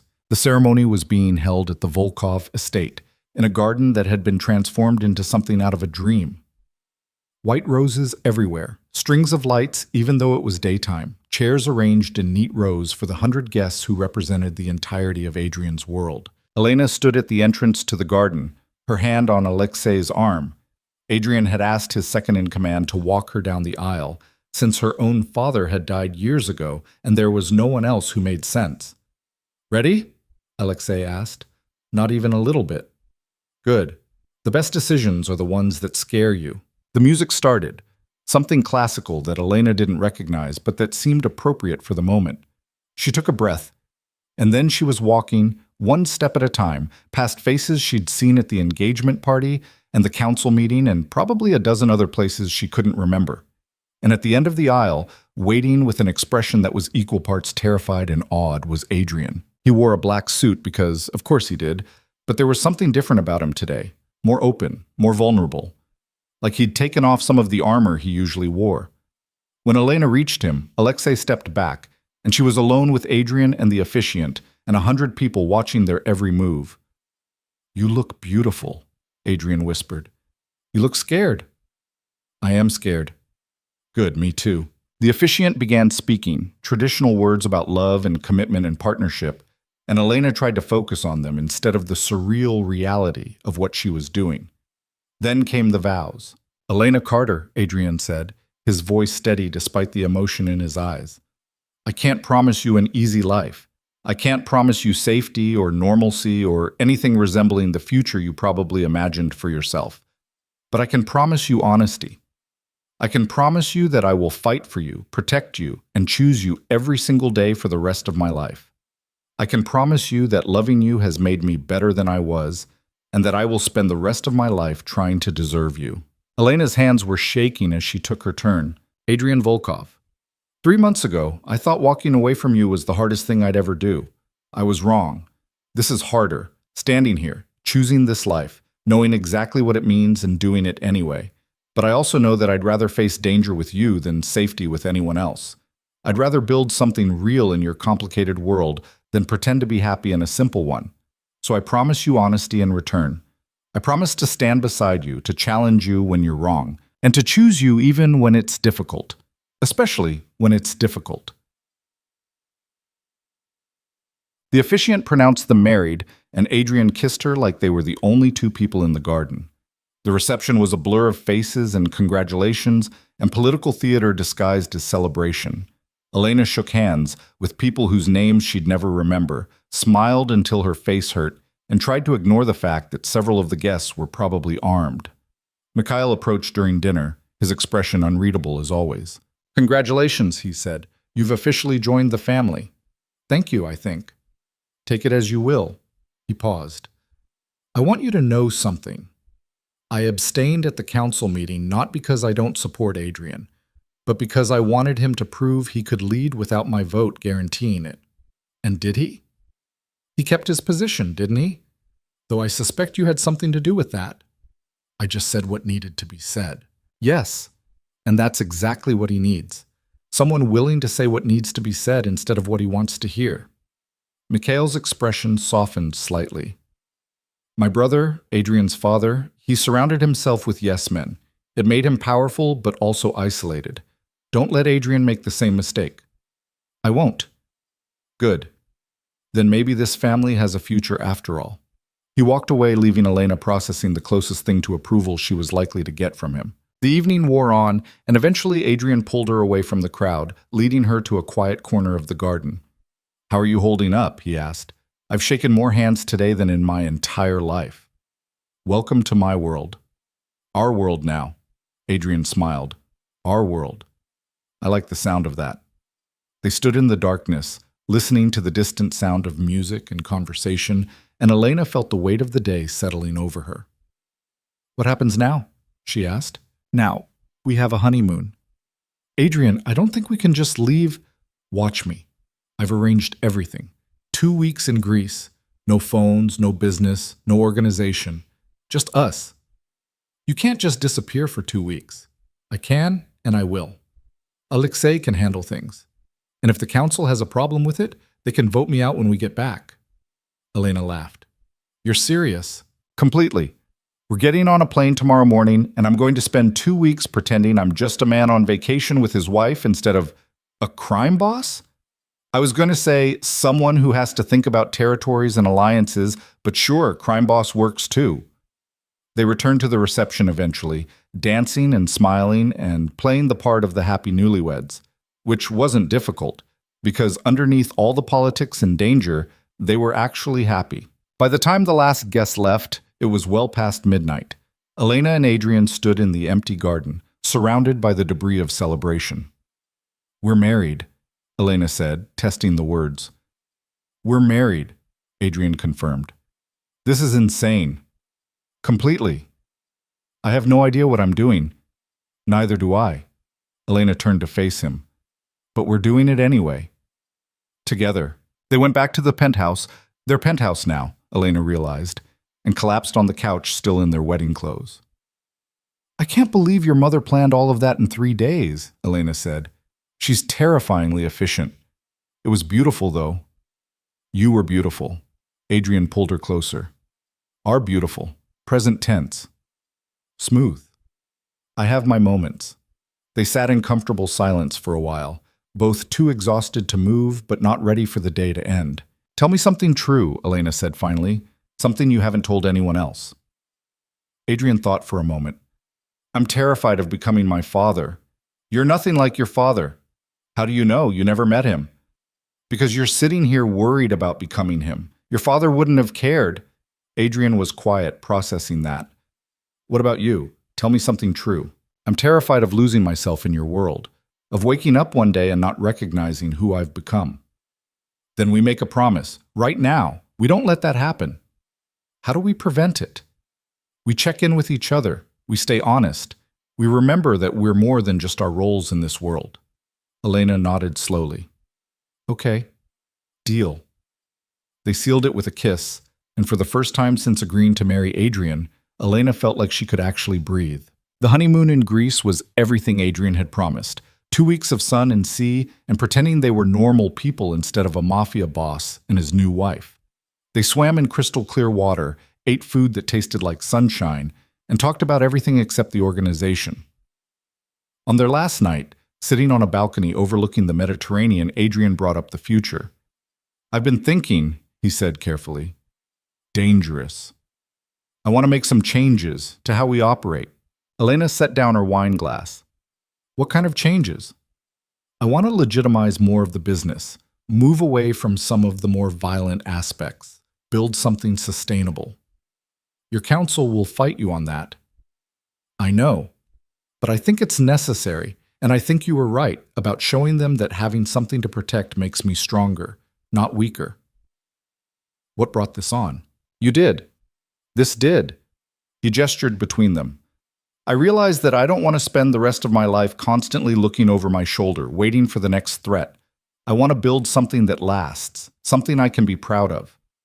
"That's a nice dream." But dreams and reality are different things. Your world doesn't exactly reward people who want to go legitimate." "Then I'll have to change the world." Elena studied him. This man who'd ordered deaths and now wanted to build something better. "You really think you can do that? With you beside me?" "Maybe." They returned to reality 3 days later, landing back in the city to find that the world had kept turning in their absence. Alexei met them at the airport with a file of urgent matters that needed attention. "Can't this wait until tomorrow?" Adrian asked. "Unfortunately, no. We have a situation." They went straight to the penthouse, where Alexei laid out the problem. A territorial dispute with a neighboring organization that was threatening to escalate into open conflict. "What do they want?" Adrian asked, scanning the reports. "They want the port district. They're claiming we've been encroaching on their territory." "We have been, because it was part of the agreement after—" He stopped, glancing at Elena. "After Prague," she finished. "I know about Prague, Alexei. Adrian told me." Alexei looked surprised but didn't comment. "Either way, they want a meeting. Tomorrow. Set it up, but I want double security. And Elena stays here." "Actually," Elena said, "I'd like to come." Both men stared at her. "Why?" Adrian asked. "Because if I'm going to be part of this world, I need to understand how it works. All of it. Not just the sanitized version you show me." "Elena, these meetings can get dangerous." "I'll stay in the car with security, but I want to be there. I want to see what you actually do." Adrian looked like he wanted to argue, but something in her expression stopped him. Okay, but you follow Alexei's instructions exactly, no exceptions. The meeting was held in a warehouse because apparently that was just where important conversations happened in Adrian's world, and Elena watched from an armored SUV as Adrian and Alexei went inside. She couldn't hear what was being said, but she could see the body language. Tense, aggressive. The kind of posturing that suggested violence was always just one wrong word away. It lasted 45 minutes. When Adrian emerged, he looked exhausted but satisfied. Well? Elena asked as he slid into the car. We reached an agreement. They keep their territory, we keep ours, and we split the profits on any joint ventures. That's it? No violence? Not today. Though there was a moment where I thought Alexei might shoot someone. I didn't, Alexei said from the front seat. But it was close. They drove back to the penthouse, and Elena processed what she'd witnessed. The negotiations, the barely controlled aggression, the constant awareness that everything could explode at any moment. Is it always like that? She asked Adrian later. More or less. Some days are worse. And you do that every day? Several times a day, usually. Elena tried to imagine living like that. Constant tension, constant threat, never fully relaxing. How do you not go insane? I have you now. That helps. It was a sweet sentiment, but Elena wasn't sure it was enough. Over the next few weeks, she watched Adrian navigate his world with a skill that was impressive and exhausting. He mediated disputes, made deals, handled threats, and somehow managed to keep everyone in line. But she also saw the toll it took. The late nights, the stress headaches, the way he never fully relaxed even in his own home. One night, after a particularly difficult day, Elena found him on the balcony, staring out at the city. Rough day? She asked. The Morozovs are pushing back on the legitimization plan. They think it's going to cost them too much money. Are they right? Short term? Yes. Long term, it's the only way we survive. But try explaining long-term thinking to people who've built their entire lives on immediate power. Elena joined him at the railing. What if you can't convince them? Then I push it through anyway, and deal with the fallout. That could cost you your position. I know. They stood in silence for a while, both of them understanding that they were approaching a crossroads. I have an idea, Elena said finally, but you're going to think it's crazy. Most of your ideas are crazy. That's why they work. What if we started something separate from the organization? Something completely legitimate that shows what you're trying to build? Like what? I don't know yet, but something that creates jobs, helps the community, builds goodwill. Something that proves you're more than just your father's legacy. Adrian turned to look at her. You're talking about a foundation or something? Maybe, or a business. Something visible that changes the narrative. The council will never approve that. So don't ask them. Do it yourself. Show them it's possible. Adrian was quiet for a long moment. You really think that would work? I think it's worth trying. What's the worst that happens? They vote me out and I get killed for knowing too much. Okay, that's pretty bad, but what's the best that happens? We actually change something. We build something that lasts beyond just power and violence. So let's try. Over the next several months, they did exactly that. Elena reopened the bookstore, not the one where she used to work, but a new one, funded by Adrian but run by her. They employed people from the neighborhood, hosted community events, created a space that had nothing to do with the organization. It was small, almost insignificant in the grand scheme of Adrian's empire, but it was theirs, and it was real. The council noticed, of course. Mikhail called a meeting to discuss it. You're spending organization resources on a bookstore? Morozov demanded. I'm spending my personal resources on a legitimate business, Adrian corrected. There's a difference. It's a waste of time and money. It's an investment in something beyond immediate profit, and it's working. We've had positive press for the first time in years. People are starting to see us as more than just criminals. We are criminals, Belov said bluntly. We're businessmen who operate in gray areas, Adrian countered, and there's nothing stopping us from also operating in legal ones. The argument went on for hours. But in the end, the council couldn't actually stop him.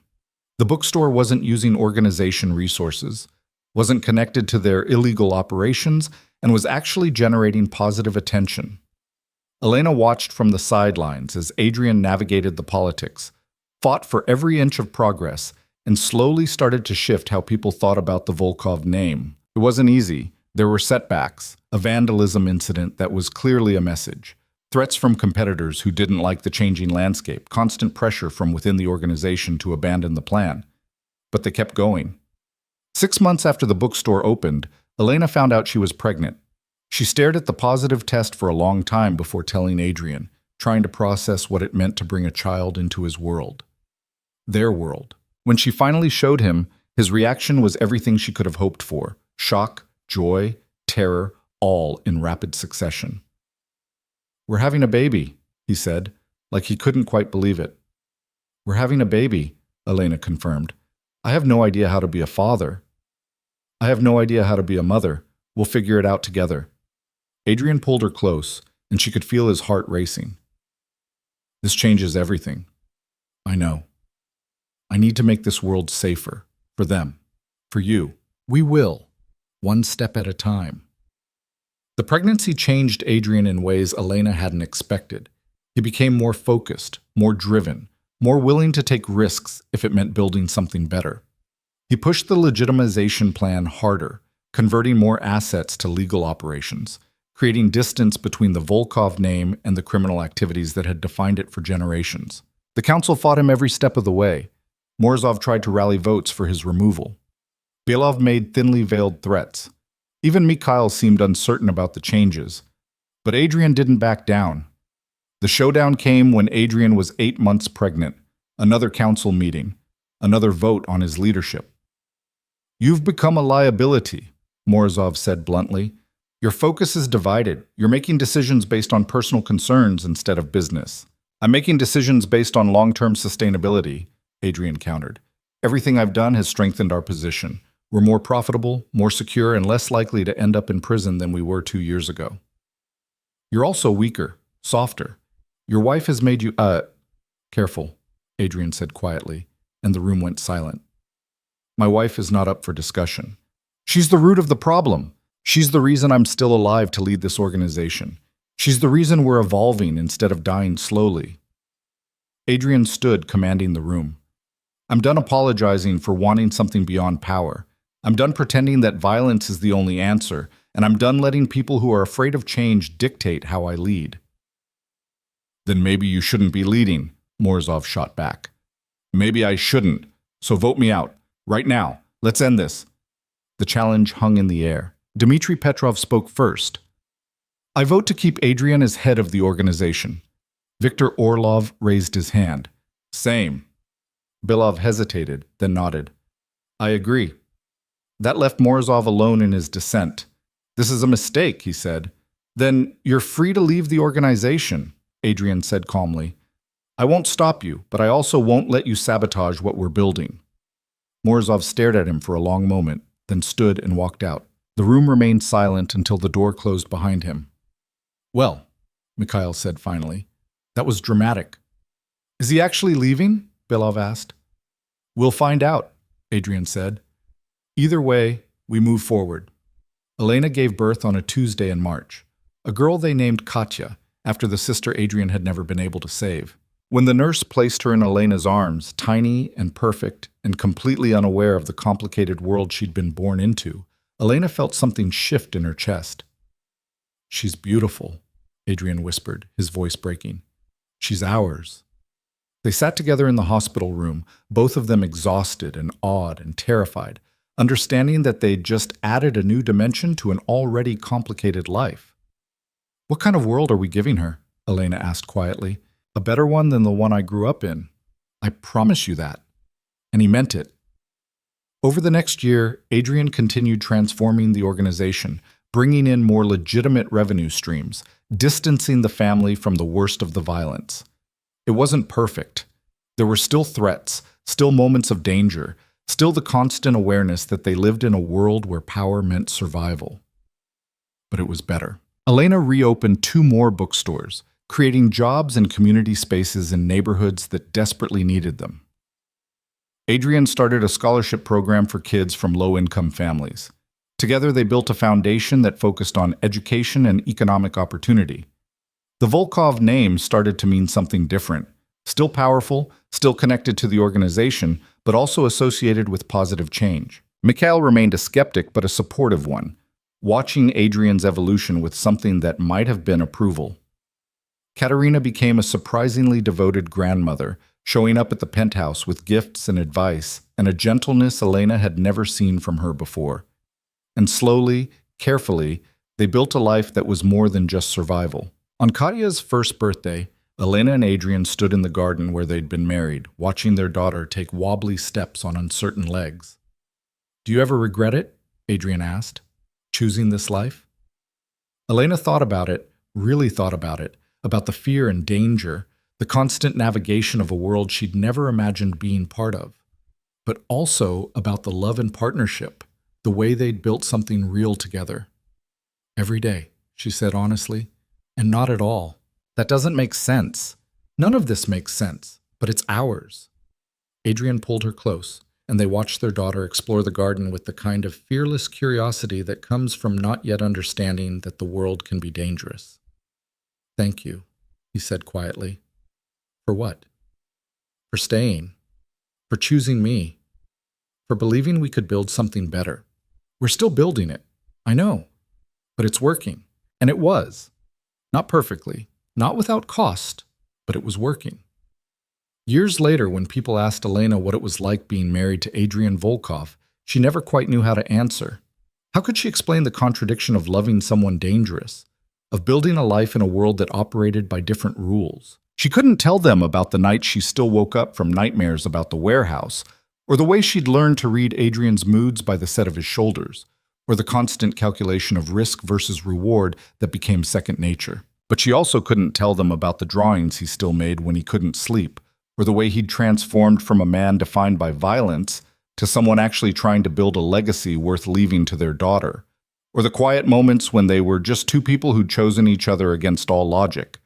So she usually just smiled and said it was complicated, because it was. Love always is, especially when it means choosing to build something real in a world built on shadows, when it means believing that people can change, that futures can be different from pasts, that hope is stronger than history. Elena had walked into Adrian's world thinking she understood what she was choosing. She'd been wrong about almost everything, but she'd been right about one thing: loving him was worth the cost. Even on the hard days, even when the weight of his world felt crushing, even when she looked at their daughter and worried about the legacy they were leaving her. Because together, they were building something that mattered, something that would last beyond violence and power and all the darkness that had defined the Volkov name for generations. They were building a family, a future, a choice to be better than what came before. And in the end, that was enough. The bookstore flourished, the foundation grew, and slowly but surely, the Volkov organization evolved into something that could exist in daylight instead of just shadows. It wasn't redemption. Adrian was too pragmatic to believe in redemption. But it was transformation. And sometimes that was more important. On their 5th anniversary, Adrian took Elena back to Greece, to the same balcony where they'd first talked about changing the world. "Do you think we did it?" he asked, looking out at the Mediterranean. "Change things?" "We're doing it. Present tense. It's not finished." "Will it ever be?" "Probably not. But that's okay." Adrian turned to face her, and in the fading light, she could see the man he'd become. Still dangerous, still complicated, but also softer in ways that only she got to see. "I love you," he said, "in case I don't say it enough." "You say it plenty." "I could say it more." "Then say it more." So he did. Every day, in small ways and large ones, in the life they built together and the future they were creating for their daughter. And Elena said it back, meaning it more with each passing year, understanding that love wasn't about finding someone perfect, but about choosing someone worth fighting for. They'd both made that choice, over and over again, through danger and doubt, through transformation and growth, through every moment when walking away would have been easier. They chose each other. And in a world built on power and violence and calculated risk, that choice, that simple, terrifying, beautiful choice, made all the difference.